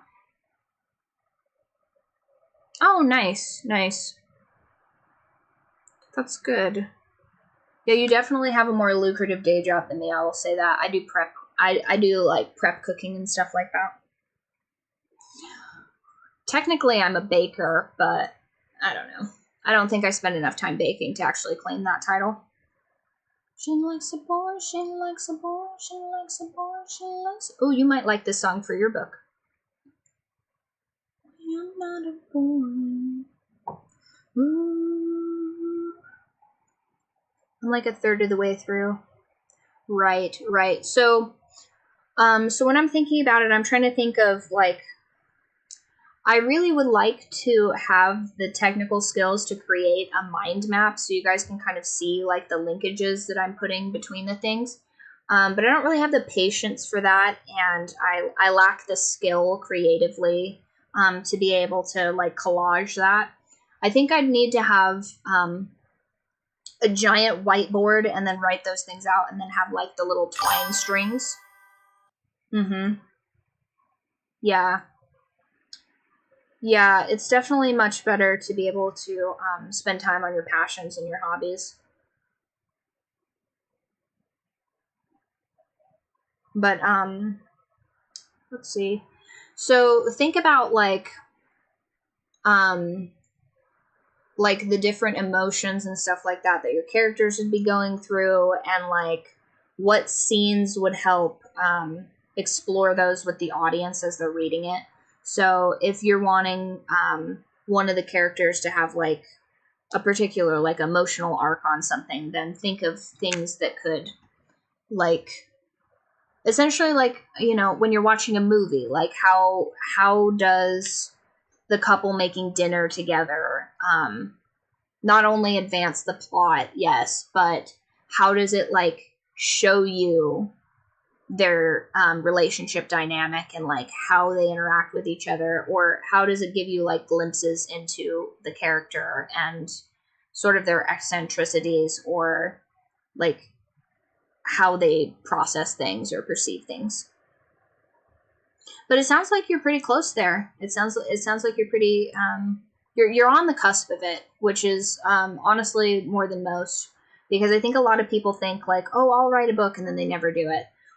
There's an author in my family that she's written 2 books, and it's taken her 20 years. So you're already ahead of the game. I mean, 95% of it is just doing it, you know, and you're close. You're on the final leg of the journey, you know.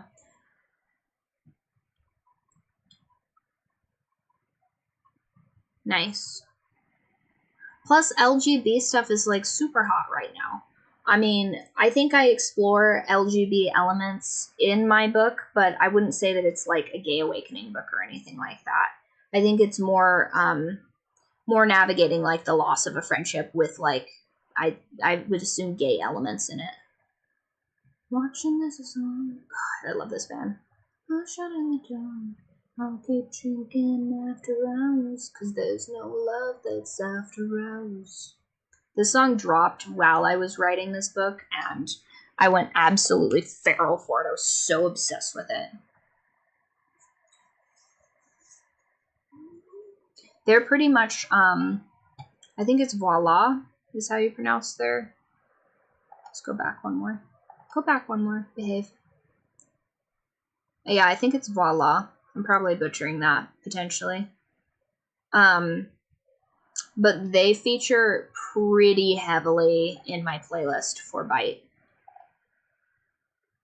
You know, I almost got into playing the lute the other day, and then I realized that I actually just wanted to finish writing my book. I tend to sort of task branch a lot of my different hobbies.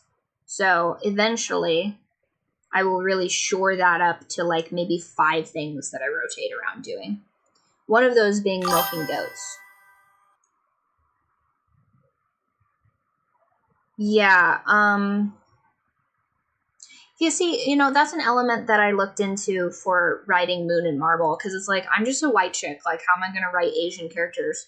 But I have crushed pretty super hard on Asian gentlemen that I have written this book sort of with in mind. And I don't think they'll be too bummed about it. I think that their sister might not be very happy about it, but hopefully they don't let her read it. And I mean, I think what you could do is you could just, I don't know, you could just like interview people about it. I plan to do that. One of my ARC readers and I are working on a podcast once the 2 of us get a little bit more settled, because we're both in kind of chaotic places right now. But, you know, like sort of like a call-in show, sort of to sort of crowdfund this information. But I mean, I've known tons and tons of lesbians, and I've been in several lesbian relationships. So, I mean, it's sort of like speed running a regular relationship is, I think, how I would describe that. Every girl that I ever dated wanted to like immediately move in with me. One girl, I stole a dog with her on our second date. That was interesting. Not on purpose. We were in this like, well, you'll probably kind of understand more of the background of this. We were going through a walk through this like super Hispanic neighborhood, and there was like this Chihuahua in the road, and she was like, "Oh no, this dog, like this is a stray dog," and I'm like, "No, that's a Mexican dog. Like that's his home. His home is this general area." And she was like, "No, like, oh, like we need to take this dog." I'm like, "Honey, trust me, that dog has a home, and that home is right there. And those people do not want two gay white ladies stealing their dog." And then she was like gonna try and pick this dog up, and she almost got bit, which was crazy. So then I have to like shuck all the shoelaces out of my combat boots, and then I like made like a noose or whatever, and I got the dog so that she didn't get bit, because I didn't have any of my like first aid stuff in the car, because we'd just gone on like a whimsical stroll.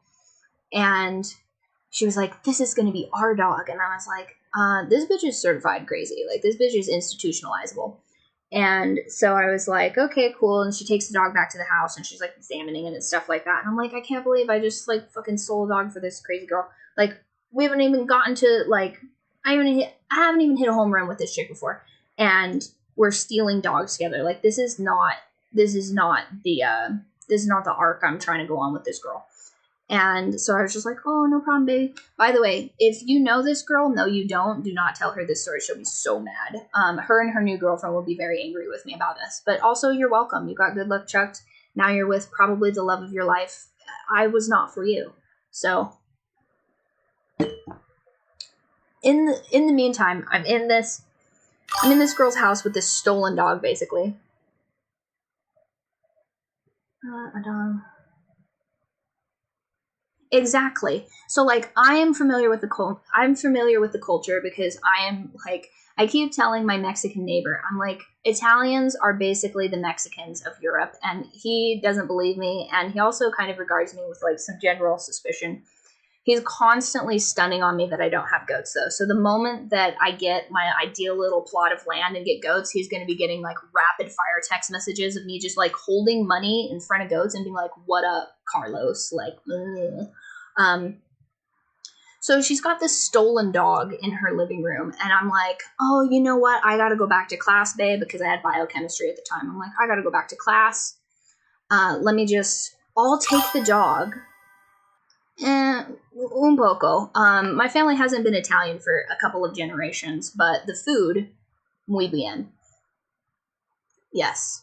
And none of us speak Italian either, because like generationally at the time when they came over, it was like trashy to speak another language, which is such a dumb thing with immigrant culture. Like, we could have made so much money being translators if everybody just like secretly taught two languages to their kids.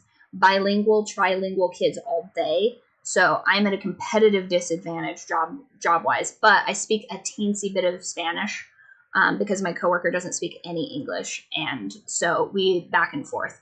But that part of my brain has to be turned on, because this white lady from Mexico came up the other day, and she was like just machine gunning out Spanish, and I was just like, "Yeah, I can't do that unless I'm talking to somebody. My brain doesn't turn that on if you're like in the wrong context." So I just like completely just voided the entire server. It was ridiculous. And so anyway, I'm sitting in this girl's living room with this stolen dog, which by the way is like her fourth dog. Yeah, you could do that. Put it as LGBT and ARC readers, and then put in there that you want heavy criticism, and trust me, they'll tell you. If there's one thing about the gays, it's that they'll tell you. More so than regular girls, which, whew, God love them, you know? So I'm sitting in this girl's living room with this stolen dog, and I'm like, "Baby, I gotta go back to class. Why don't I just take this dog, and like, I'll take it to the pound, and I'll I'll get it microchipped. Like, I'll check the microchip, and if it doesn't have a microchip, it'll be our little sweet cuddle baby. And I was just like, I am absolutely not doing that. I am like 1000% certain that this is just a Mexican dog that lives at this residence. And so then I go back to Little Mexico, and I'm sitting with this dog on the front porch, and all of the people that were like sort of milling around, gone. Poof. Like a magician trick. All gone. Because there's some random white lady sitting on their front porch with this dog. And I'm just like, you guys, I get it. This is weird as hell. This is weird as hell. I don't look like I belong here. This is back, like, pre-Spanish lessons, too. So my Spanish was ass. I can't conjugate worth a shit. But I'm getting better. And so I'm just, like, sitting there holding this stolen dog. And I'm like, oh, God, please have these people come out. So I miss my class entirely. I sit on this front porch for an hour and a half. Because I don't want to be wrong and have this be like the neighbor's dog. And then when they let out their giant pit bull, it like attacks a chihuahua or something. So I'm like, I need to be certain that this is the correct house for this chihuahua and not like a single door over or something. Which I'm sure it would have worked out. But I would have felt bad. And that was a direct drive that she had to and from my school. So I didn't want my ex-girlfriend to be able to like be like, oh no, like something happened to that chihuahua, you terrible bitch. And so finally someone comes from around the back, which like old school, like don't want to talk to the feds through your front door kind of stuff. I really respect that about the culture. And they're like, hello? And I'm like, hi, sorry, my girlfriend stole your dog. This is your dog, correct? And they just look at me like, yes. And then they take the dog and then wandered off. And I was like, oh, this is so embarrassing. And now I'm going to have to explain to my professor that my crazy girlfriend stole a dog, and that's why I couldn't come to class, and they're not going to believe me.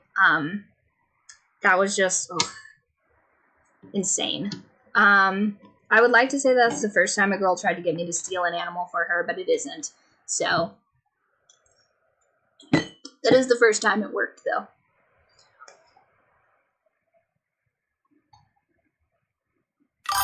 Oh. Yeah, it was bad. And of course they sent like a man out front too, so I'm just like, I don't know what these people, like, I thought maybe they thought I was gonna like yell at them or something, but I'm just like, I am so sorry. And I didn't even get any cat about it. I stole a dog and I didn't even get a cat about it, so that was probably the most unfortunate, L's in chat for that, or whatever it is they say. I don't think it's L's. What is it? R in chat or something. But yeah, that was crazy. That girl really had me wrapped around her finger. And the whole reason I ended up dating that girl was because I got into a fight with my roommate's girlfriend because she was being like such a bitch. He started dating this little Asian girl, and she like was over at our apartment all the time, and she wanted to have a birthday week, which I was just like, yawn. Who has a birthday week? That's ridiculous. And I was like, okay, well, I'm inviting this girl over, and I'm trying to get freaky deaky, so we're gonna watch some horror movies, and I'm gonna try and hello, unhinged lesbian stories for this particular part of the stream, I guess. Which I'm certain is going to feed into... Did I write her into this book? I hope I didn't write her into this book. I can't remember who wrote her into this book or not. I almost wrote in another girl that I dated into this book, but I decided this is not her book. That'll be a different book. That'll maybe be in the Mafioso book that I write. She'll get a debut in there. Becky with the good hair will get to be in that book, I think. I think it makes more sense. I did put a super sweet girl that I dated as a character into this book. Hopefully she doesn't find this because she would be mortified and very upset. But that's also that Asian girl's fault, funny enough. So circling back to that, this Asian girl wants to have a weekend birthday, like a week-long birthday celebration at my apartment. My apartment. Yes, yes, it's true. We do that. Please don't quote me on that. She'd be so mad. But also, she's dating another girl now, so like, I guess she can't be that mad. And we also never hooked up, so... I mean, she doesn't really know what she's missing. But, ooh, I did write... Okay, I wrote a couple of girls that I dated into this book. Luckily, I don't think one of them reads, so she won't read this book at all. Lucky me. So, you know what? If you read this book when it comes out, tell me if you can guess if you can guess which girls in this book that I actually dated and which one of them are fabrications. It goes task branchingly. We have 6 more chapters in here. I need to finish the second half of the flashback in chapter 3, and then that will mean that chapters 1 through 20 are completed, which leaves us 5 chapters in the epilogue to finish. Chapter 21 has the beginning frameworks. That one has to have kind of a thriller aspect. I'm trying to do sort of like an Alfred Hitchcock moment in that chapter. And then I want to do a really, really sad chapter next. So I think I'm going to do the version of Her I Keep, which touches on abuse and relationships where you stay with somebody because it's too inconvenient, you think, to leave them. And it involves entertainers. So that one will be really fun. Not actual entertainers, but that's the context in which you sort of travel down that memory lane, and then the main character gets super triggered about it, and you have an eensy little flashback back there that makes her sad, and then the main character's love interest has to deal with that, and it's going to be really fun to write. But yeah, so I stole a dog for that one girlfriend, and we hadn't even hooked up yet, which just goes to show how wrapped around her finger I was, because this Asian girl wanted to have a week-long birthday celebration at my apartment. And I was like, yo, I'm trying to invite a lady over, and we're going to watch a scary movie, and we're going to get down. And then we're 10 minutes into finishing this movie, and this girl had decided that she wanted to have the entirety of my apartment to herself. And so she comes in, sees that I'm on the couch with a girl, when she told me that I couldn't do that because it was her birthday week. And I was like, I don't know who you think you're talking to, but it isn't me. And I was like, you know what? I'm just going to be the adult. She's still a teenager or so, because my roommate was I don't know, into young girls or whatever.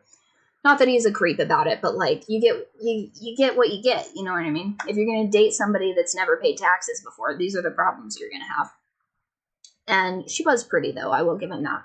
So she comes in, sees that I'm watching this movie with this girl, which I was like, okay, she's gonna arrive at approximately this time. I'll just start the movie with this girl earlier so that we can both do what we want to do, whatever. It'll give me an excuse to, sequester this girl off into my bedroom, because I was a big scumbag back then. And I was, turning the temperature down so we'd have to snuggle and stuff, all kinds of bad stuff. And she shows up, sees that I'm, on the couch watching this movie with this girl, and proceeds to stomp through my apartment and have the loudest, removal of Chinese food from the bag and slamming chopsticks down and just being a huge bitch in my kitchen about it. And so me and this girl are snuggled up on the couch because I've turned the AC all the way up and I have one blanket on a leather couch, and I was like, oh no, it's so cold, maybe we should snuggle. Pro tip, definitely turn the temperature in your apartment way down if you're gonna have a girl over. They're always cold and they love to snuggle. Unethical life tips from Riley.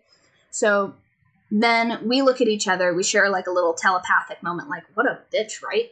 And then we go on a walk, and we basically just trauma bonded over the fact that my roommate's girlfriend was being such a cunt, and I dated her for 3 months because of that. Anytime we were gonna have a problem, and I'm just yeah, you made me steal a dog. She's like, remember that girl that was super rude to you in your apartment? I'm like, she is super rude. And I would just hyper fixate on the fact that we both disliked this girl.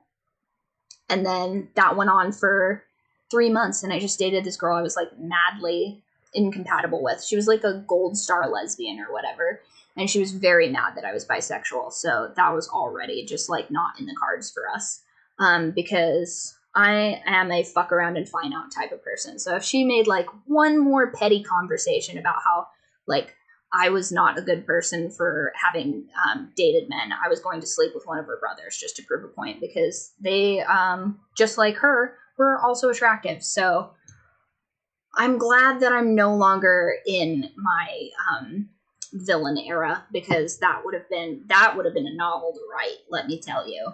Just the frat energy in that house would have just shattered, and it would have just been brother against sister. It would have just been, I mean, I feel like the Siege of Troy is maybe overselling it a bit, but not by much. So this book is, I guess, God, now that I'm thinking about it, probably tamer than nonfiction version of it. But I wrote a couple of my ex-girlfriends into this book, so if you need more lesbian material and that, definitely check that out. There are at least, like I said earlier, I don't think this is an LGB book. Like, I don't really think that this is like a gay awakening book, but I would say there are homosexual elements into this book. Like, there are homosexual characters, but it's not like beating you over the head with it, I guess. Hello, you've entered at a very weird time. We are talking about gays and contemporary fiction, I guess. I don't know how I got into this tangent, but I do get into tangents. So this is going to be such an interesting thing to go back through and edit. It's going to be ridiculous.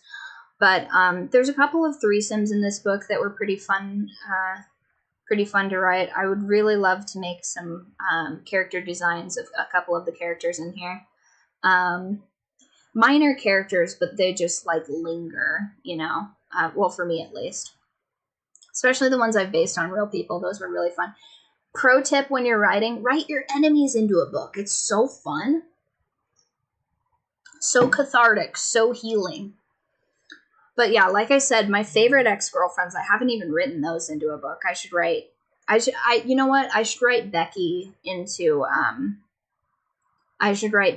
into the like mafioso romance one. I think she would fit in there really well. She's kind of just like this like kind of an Arabic princess sort of vibes, and I think I should put her in there. She's a character for sure.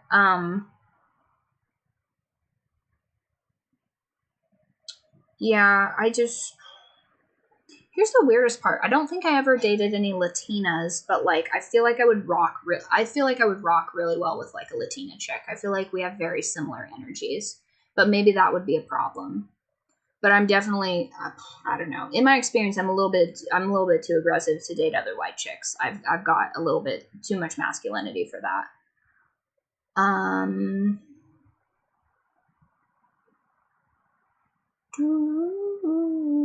Yeah, ideally, like, you know, Latina girlfriend would probably be the vibe. Lily. Oh, this song is so good. I really found a bunch of fun songs while I was making these playlists.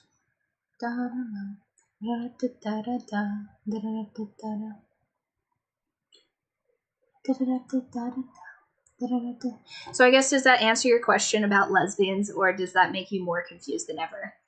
Oh, nope, that's the chat box. Cam, that's what I'm trying to adjust.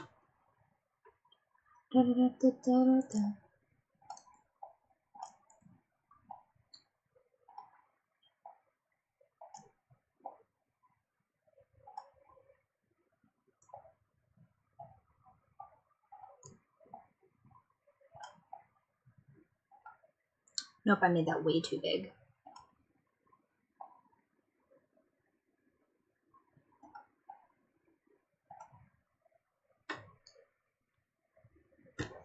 Alright, this is me.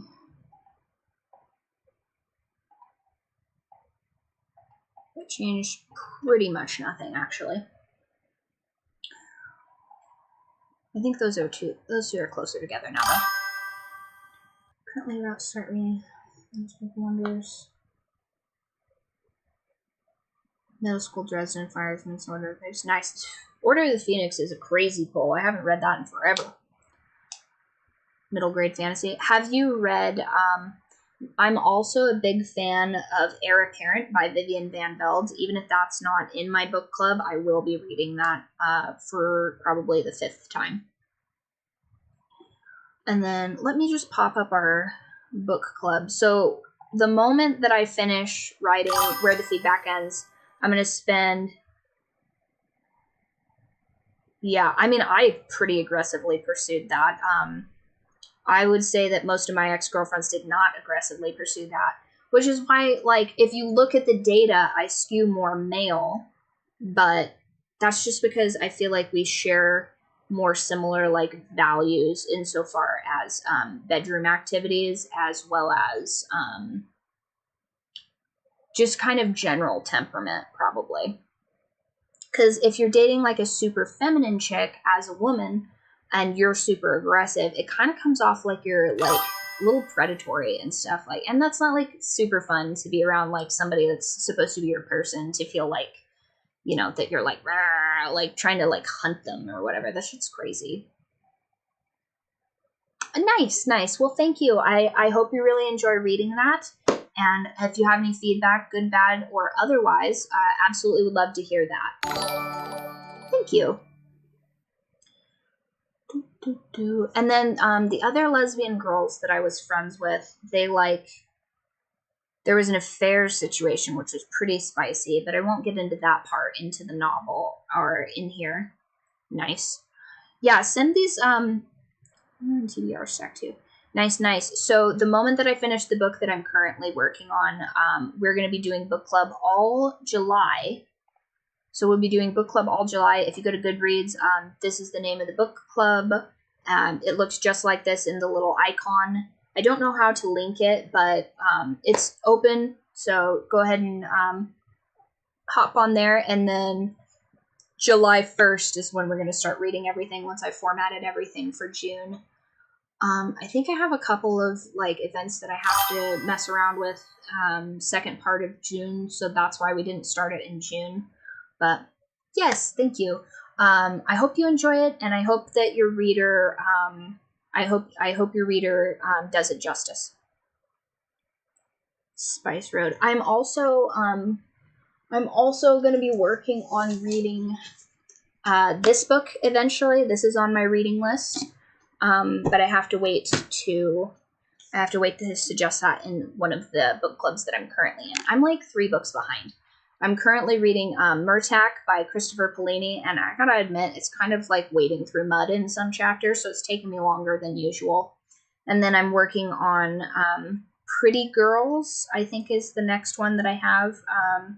One of the girls in the book club suggested like a mystery thriller, so we're doing that. And then Haunting Adeline after that, which I'm like, woof, I don't know about that, but we're going to be reading that. I read Lights Out recently, and that one was pretty fun, actually. I enjoyed it more than I thought I was going to.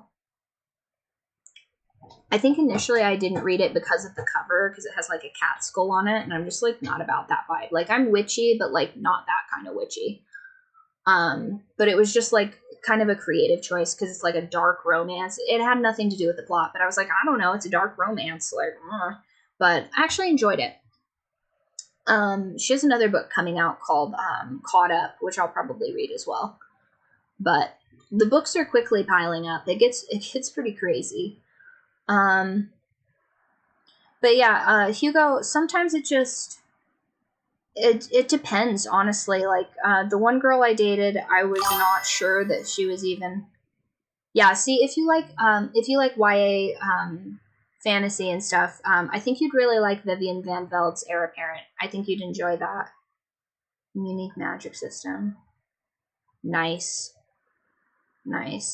Yeah, honestly, send your recommendations to the book club. I'd love to read these. I mean, I'm always looking for new books to read. And I get a lot of people with the ARC reads that ask me what my reading recommendations are. So if I've read it already, I'll suggest it. And if you guys suggest it and I read it and I like it, I'll suggest it to other people. Or if they ask me for a book that's very specific to what you've given me, I'll tell them about it.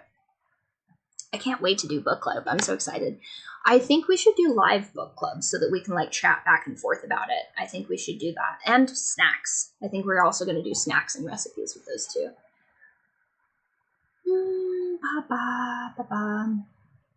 Yeah, like one of my girlfriends, I wasn't even sure that she was gay. It was so crazy. She invited me over and she's like, yeah, do you want to come up? Like, we worked out together, which I was like, okay, yeah, like straight girls work out together. That's a thing. And then she was like, let's watch The Bachelor together. I'm like, yep, straight girl activities, watching The Bachelor. And then she's like, oh, well, I got to put my laundry away. And I'm like, oh, she's probably just trying to, what was it that you said earlier? It was like, body doubling or something. I'm like, oh, yeah, she probably just like wants me in there so that like she gets a task done that she's been like putting off. I'm like, okay, sure. And then she goes, oh, it's kind of cold. Do you like want to get under the covers? And I'm like, yeah, I mean, I guess I could do that. And then she's like, oh, like, I've never been with a girl before. And I'm just like, is this girl gay? So we ended up seeing each other for a couple of weeks. It was kind of a little bit of a flash in the pan romance, but I did not think that she was gay the entire time we were together. And I was like, the entire time I was like, there's no way. This is crazy. So I can see if my attempt to write. Oh, nice, nice. So you write like, you're writing copy for that? Nice, nice. I was also going to write like a short, like sci-fi thriller similar to like Ex Machina, but like kind of more of a spicy version of that. But I think that one got tabled. I don't know that I finished pursuing that. But I mean, there's a range. I would say though that the heterosexual relationships I've been in, there's a lot less of a range. Transformers, the robots from the future. No. Ex Machina. Are you making a pun? I'm not very good with puns or sarcasm. Are you being clever?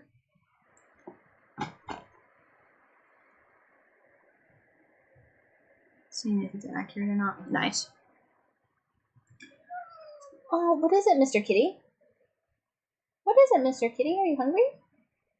1 second, I gotta give Mr. Kitty a bit of tuna. Come here. Now, do you want ocean fish or do you want regular tuna? Or, alternatively, do you just want tuna? Is this one you want, or do you want salmon? Come here. No, focus. Do you want this or this? Which one do you want? Runs.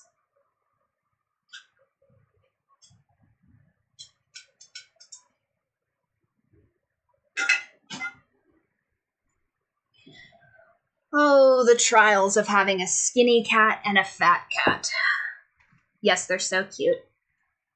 If it wasn't a huge pain to do, I'll just show you a picture of them because my setup here is not very movable. Yes, it was nice to meet you. I also have a Discord. I think that's also in my Twitch chat. So if you have any other like writing questions, like hit me up. I'm going to be trying to make more channels on there. I think channels, threads. I'm learning Discord, but yeah. Yes, they're so cute. So in 2020, we fostered a bunch of twins, and so now those are our cats. This is the one that is currently begging for snacks.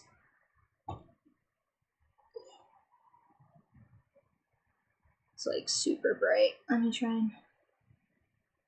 Terrible. God, just awful. I think they're on my Instagram as well. They're so cute. Never just dinner, no, it's never just drinks.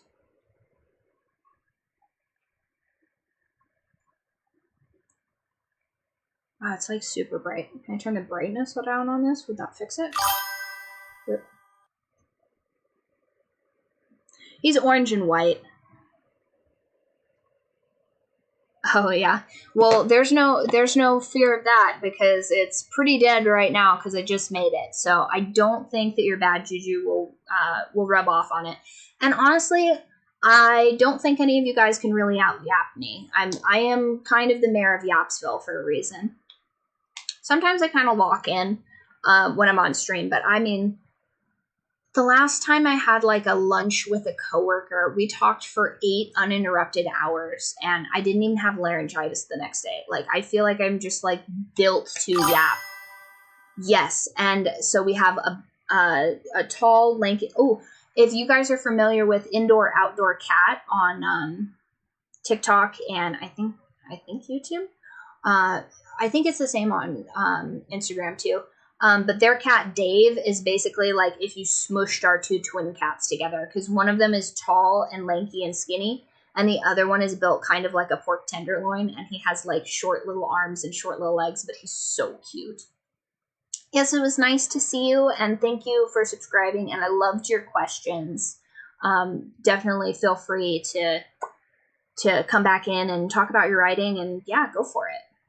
And then their sister is a mischievous little calico, and she has a pack-a-day habit on churro that I'm trying to get her off of. So yesterday I was like 4 o'clock in the morning, and I said, no, squirrel, we're not going to do churro. How about you wake me up and I'll make you pancakes and waffles? And she loves waffles, but specifically Jiffy's blueberry waffles for whatever reason.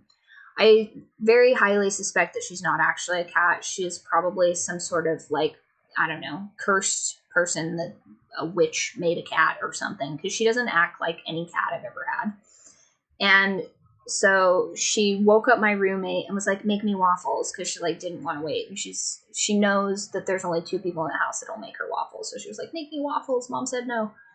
And then when I woke up this morning, I said, I remember that I promised you waffles. And she immediately ran to the kitchen and sat under the waffle maker and didn't move until I fed her a waffle. So I was like, that's crazy. Not like a huge waffle, like an itty bitty, like tiny kitty waffle portion, which the other cats don't eat waffles. I'm not sure why she's like this. I've had her entire life, so it's like just a weird eccentricity that she has. She's also obsessed with bottle caps, which I'm not sure what that's about. When we used to have stairs, she would like pick up the bottle cap in her mouth, walk all the way up the stairs and drop it down and play with it like a slinky, that's not like normal cat stuff. They like bap things around and fling it into the air. Like, she understands like the mechanics of things, which is really crazy. Do you really love me? Do you love me, Mom? Okay. So, like, now that one of the earlier people suggested I put a countdown timer in here, and honestly, like, this seems so doable. 11 days to write 6 chapters. Like, that's like, I don't know. That's like a chapter every 2 days. I could do that. I'm probably going to write 3 of them in a day, too. But there are a couple of days where I'm going to write nothing, so I need to account for that. Tomorrow I've got a pretty open book as far as I've got to do a bunch of errands, and then I'll probably finish writing these. But what are the things I want to write the least? I think that's what's kind of hanging me up on here. I should probably write the abuse chapter on there, where one of the characters, let me pop this back over. Oop. One of the characters comes to work, and she is a singer, and she's having to deal with sort of an abusive relationship she has with her manager. And she's like, I want to leave him, but like we're so like intertwined that it doesn't, it doesn't make any sense to leave him. Like, I really don't have anywhere to go, and this and that. And so the main character essentially gets like inadvertently tied up in that, and she recalls like when she tried to like help her friend leave an abusive relationship and she didn't leave, and then that ties back into an earlier chapter where she tried to leave and her friend was there for her. So it's like really confusing to her why her friend wouldn't accept help from someone she loves to leave a situation that's not good for her when she was that person for somebody else, and kind of like the emotional weight that comes with that. So I need to finish writing that. Nice. I would love to get into some historical fantasy, but I'm not much of a history buff, unfortunately. My brain just doesn't like follow the timelines, unfortunately. Nice. Well, do you have a Goodreads? I'll check it out. I'll see if we can rotate some of those in there. Or better yet, I'm absolutely terrible at technology. If you want to drop that in the Discord, once again, I need to make a channel for that. But book recommendations will definitely... You know what? I should make that right now. I don't know if it'll let me do it on my desktop. It kind of like locks it down when I'm streaming, which I'm not sure if that's like a normal thing it does.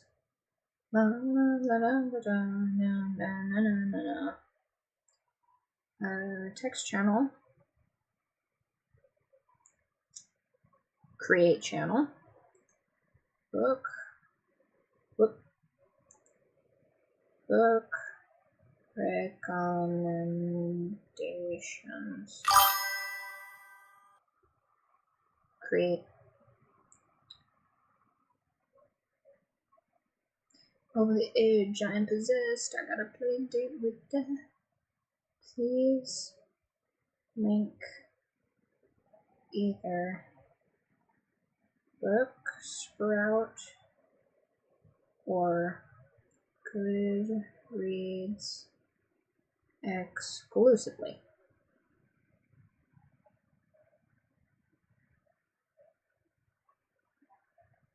Boom! Book recommendation channel created for the Discord. Ooh, nice. Nice. I mean, honestly, I just got into book reads. I didn't know it was a thing, and I had to make a book read. I had to make a Goodreads to claim my book, and I think I've been on that app pretty much every day since, because I'm just looking for books, which now I have so many books in my need to reads. Where is it at?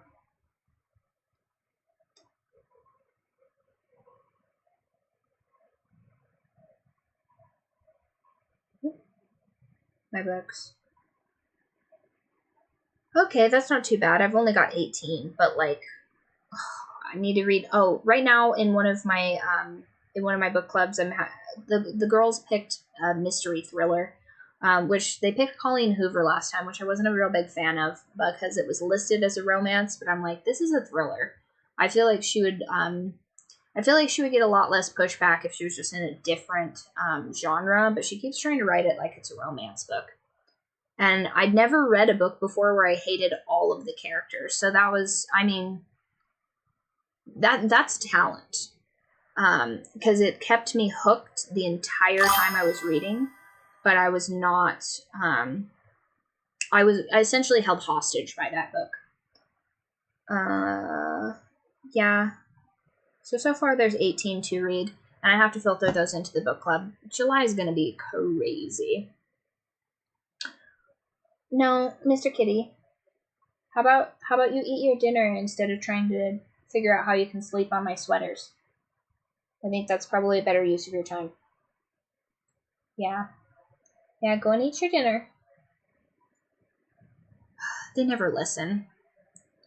He just wants to go outside and climb all the willow trees and like dink around instead of eat his dinner. He needs to put on another 3 pounds. Every time he gets to his summer weight, he gets to being like 11.5 pounds. And then I take him to the vet, who is quite handsome.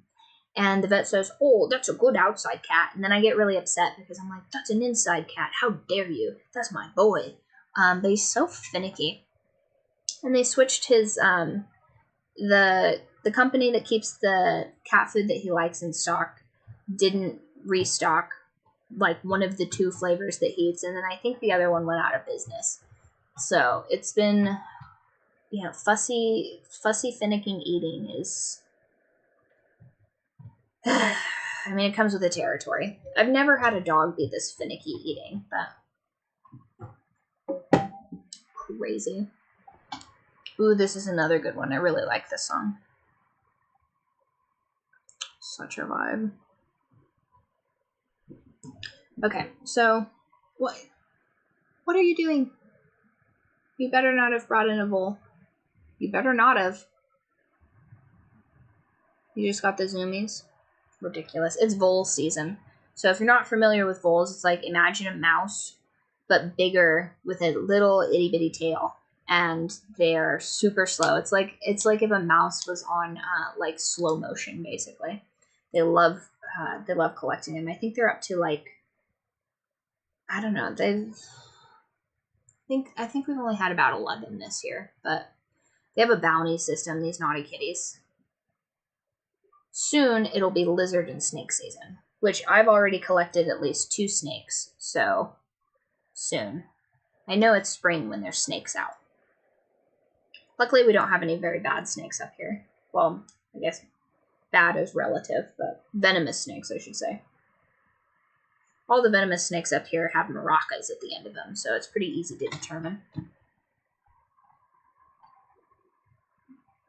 Sort of one of the benefits of living in the Pacific Northwest is all the dangerous stuff kind of announces itself, except for like wolverines and bears, I guess.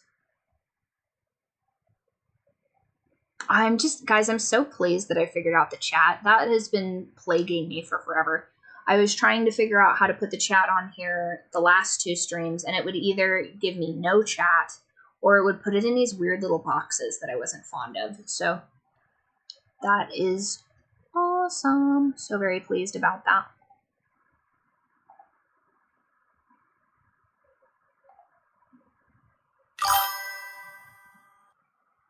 You have a practice superhero blog. Nice. Nice. I read a Ninja Turtles fanfic the other day, so I'm getting into more like superhero kind of comic stuff. I was kind of like a casual Deadpool fan before too, but what other stuff have I really like Static Shock as a kid. Very into that.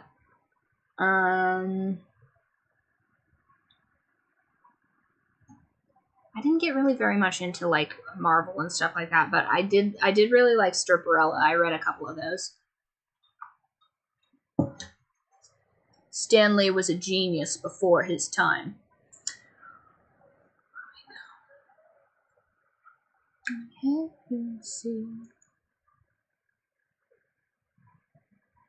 I have been taking art classes too, so hopefully I'll be able to render some of these characters.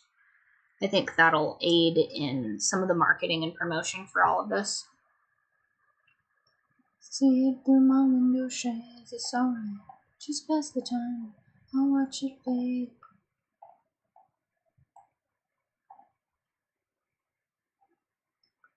You're really fine, and it's just really good at mine.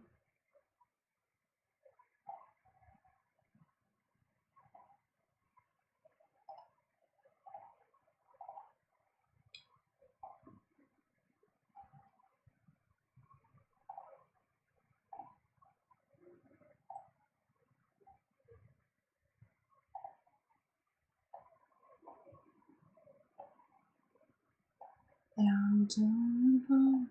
Alright, okay. Something on me maybe stay. See it through my window shades. Uh-oh. No, my light went out. Okay. I think it has the same charging cable as my iPad. This body's like a curse. It makes my skin hurt. Guess this one's gonna hurt. She's so weak. Okay, so that one will have to be plugged in. Apparently, it does not have the same 3-hour battery as everything else. She's the kind of girl that eats your heart out. She's the kind of girl that rebound. Something's possessing her. I want a Jennifer. Ooh. Mr. Runts, come here and be famous. Come here, my boy. Come here. Yes, come here. Yoink.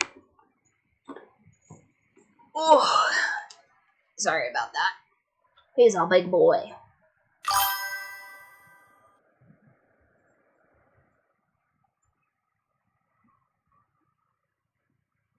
Oh, nice. Nice. Yeah, Static Shock was super cool. I really liked watching that. Whatever happened to that? Did it just like get discontinued as a comic or what?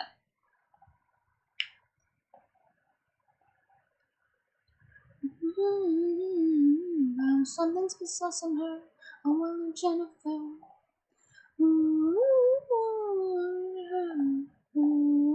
Jennifer. Oh, that's right. I locked it. I want Jennifer.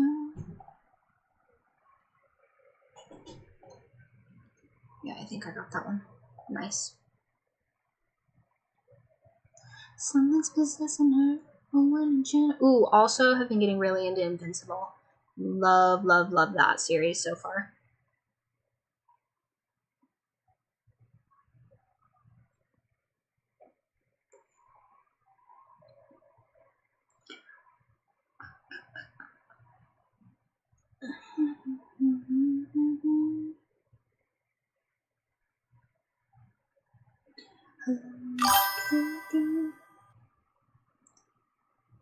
Yeah, that's a shame too, because he's like I think he's like one of the OG like black superheroes. So I don't know why they didn't give him like more like screen time, I guess, when they were trying to like have more black superheroes.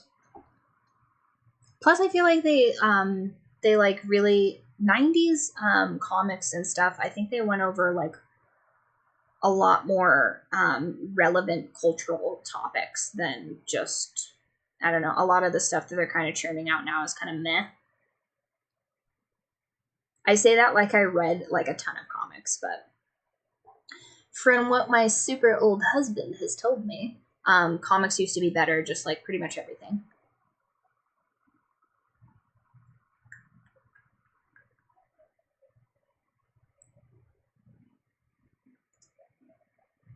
And I'm so sorry. I cannot sleep. I cannot dream tonight.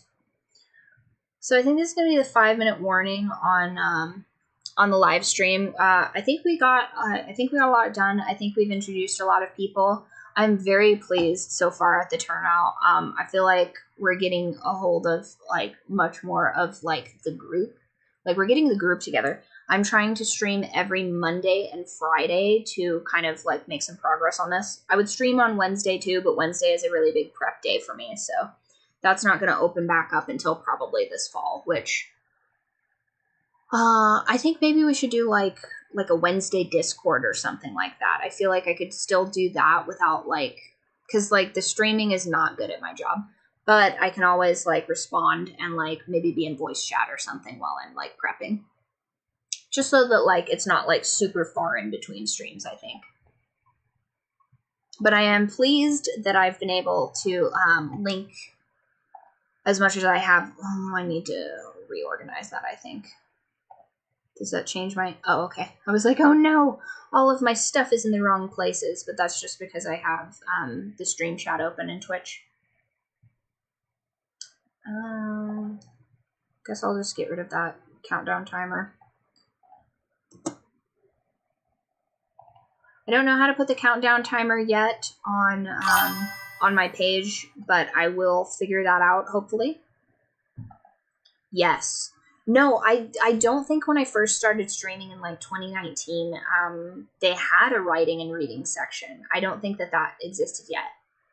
Am I wrong? I might be wrong. I might just be dumb and not have been able to find it. But to be fair, I think I was streaming... What was I streaming back then? I think Red Dead Redemption or something. Red Dead Redemption or League. I'm absolute ass at League. I think I only ever got up to silver as far as like technical work, but I never got out of iron as far as like ranking placements. So take with that what you will. Mr. Kitty, eat your dinner, please. You're making your mommy so sad. The fact that I have to weaponize guilt against you should be a sign that you're getting far too skinny, Mr. Cat. He just wants to do outside sporting activities, which it's like, you know, it's like midnight, Mr. Kitty. Like, get ready for bed. Your brother is already snoozing on my cozy blanket, and your sister is begging for Chiru in the kitchen. Yes, come here, Mr. Kitty. Come be famous. Come here, my sweet boy. No, don't just snuggle your brother. Come here. Yoink. This is Fatty. And he is a big little guy.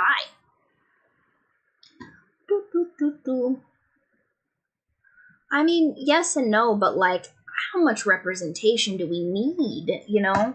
Like, who's it for? I don't need more like bisexual characters to enjoy like a comic. I mean, you know, I think that there should be things that people can read that they enjoy, but I don't know about like the amount of the market that they've consumed. I think it can border on excessive. Can't climb the ladder. I know that's kind of probably a hot take, but just like, you know, I don't really put like trans representation in my books because it's like there's like no trans people. Like if it makes sense to like put it in there, I'll put it in there, but it's not something I feel the need to like shoehorn into there. You know what I mean? If a character is that, then a character is that. But I'm not gonna like write it in just for the sake of, for what? To write it in? I mean, I'm pretty sure the boomers are convinced that there's like 20% gay people in the population, which is just not true. If that were the case, I'd have far more ex-girlfriends. Similar problem to dating Asian men. There are not nearly as many Asian men in the dating pool as you would think that there are. That's like a regional thing. I'm keeping you. Kind of a controversial outtake that we've ended on. Somebody's going to clip this. Somebody's going to clip this and be like, Riley. It's definitely the least scandalous thing I've ever said online, I'll say that. We'll get the podcast out soon, you guys. It'll be podcast time eventually. In fact, I think I have like sort of the framework for the podcast, but I've got to wait till my co-host has more availability in her schedule so that we can pop on with that. We're already starting to do a couple first passes on some episodes and what we can build from that. I think it's probably going to be book related. I think we're going to start with books, and maybe we do books and animal facts, because the last one I did was like the adult industry and animal facts, which was kind of an eclectic mix, but ended how it ended up. No one better than me. No one better than me.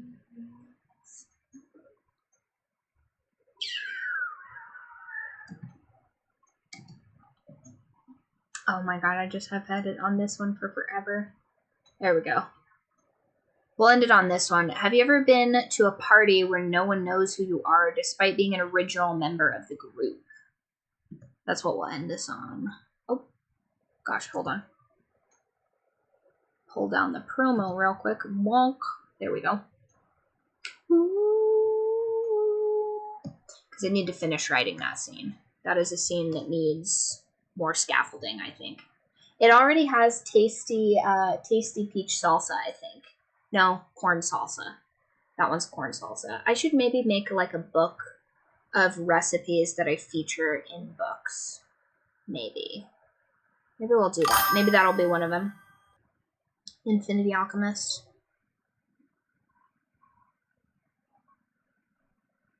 That's so much.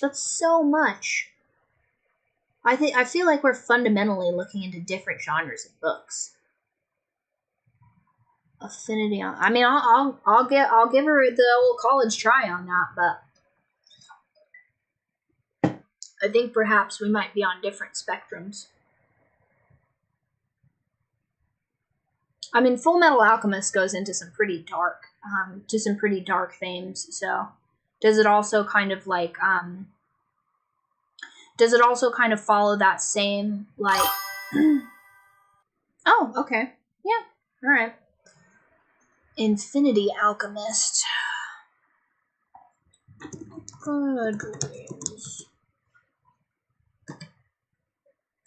Oh, hell yeah. Oh my god, he found me. One of my love interests found me on Booksprout. Oh, what was I looking at? Infinity Alchemist. Let's see here. Now you can tell it's towards the end of the stream because I'm starting to make a bunch of old dad noises.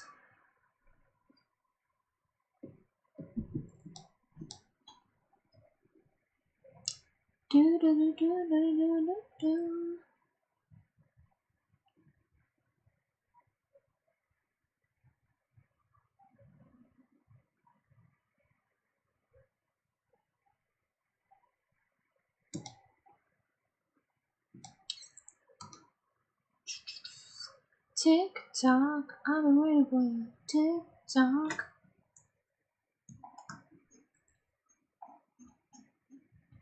More shelves.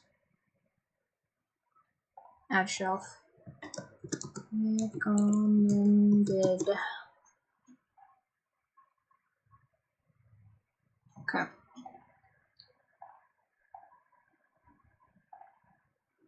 the woman of the hour.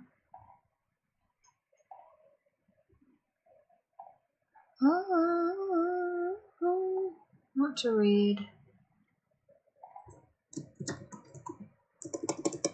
Recommended.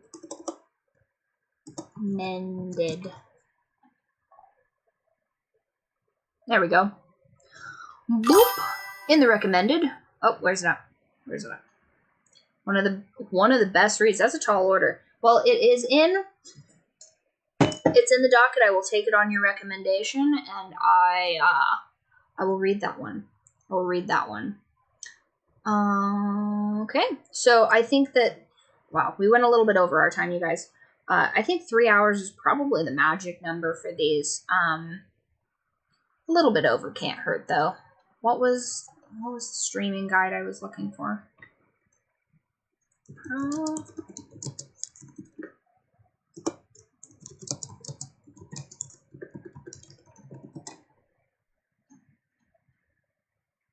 Yeah, well, somewhere between 2 and 5. That ain't too bad. That ain't too bad. Well, I still need to finish up some chores before I have to run errands tomorrow. So I think we'll leave that off where we're at today. And then I'm serious about bullying you guys. If I don't finish this book by June 7th to format it and have it out by the 15th, you guys gotta bully me. This is me giving you express permission to just absolutely get on my case about finishing this book. Because the moment that it gets finished, we can do book club. We can get ahead on some of the books we're behind on. And we can start writing book 2 and Moon and Marble. And get those ARC reads out there for you guys to read. You guys can read more, I can read more, and that is our goal. So for everybody still in the chat and for everybody still watching, I very much appreciate you guys' participation and you guys just being here. Honestly, the turnout has been better than expected, so I really appreciate that, you guys. Remember to follow, if you're on YouTube, Bird Flock Official on YouTube, and then obviously the Twitch is the Twitch. This is just going to be the continuous Twitch, but if you're on YouTube, remember to follow the correct YouTube, the one for reading. Once we get to 100 followers, we'll be streaming exclusively on the correct author page YouTube. But for right now, this is just kind of like a workaround I've got for streaming on YouTube. So if you want to just follow both and then unfollow one of them once the other one reaches the appropriate, so you're not missing any of the live streams, it won't hurt my feelings at all. So do what you got to do. I am going to be working on putting the countdown timer on the Twitch page. I'm gonna try and figure out how to do that on the panel. I think we made some really great progress figuring out how to get the chat up on the live stream so you guys will be able to see when you guys comment. So hopefully that encourages you guys to comment more. I really enjoy interacting with you guys and just getting different perspectives from all of you guys. Whether we agree, whether we disagree, it's great to have you guys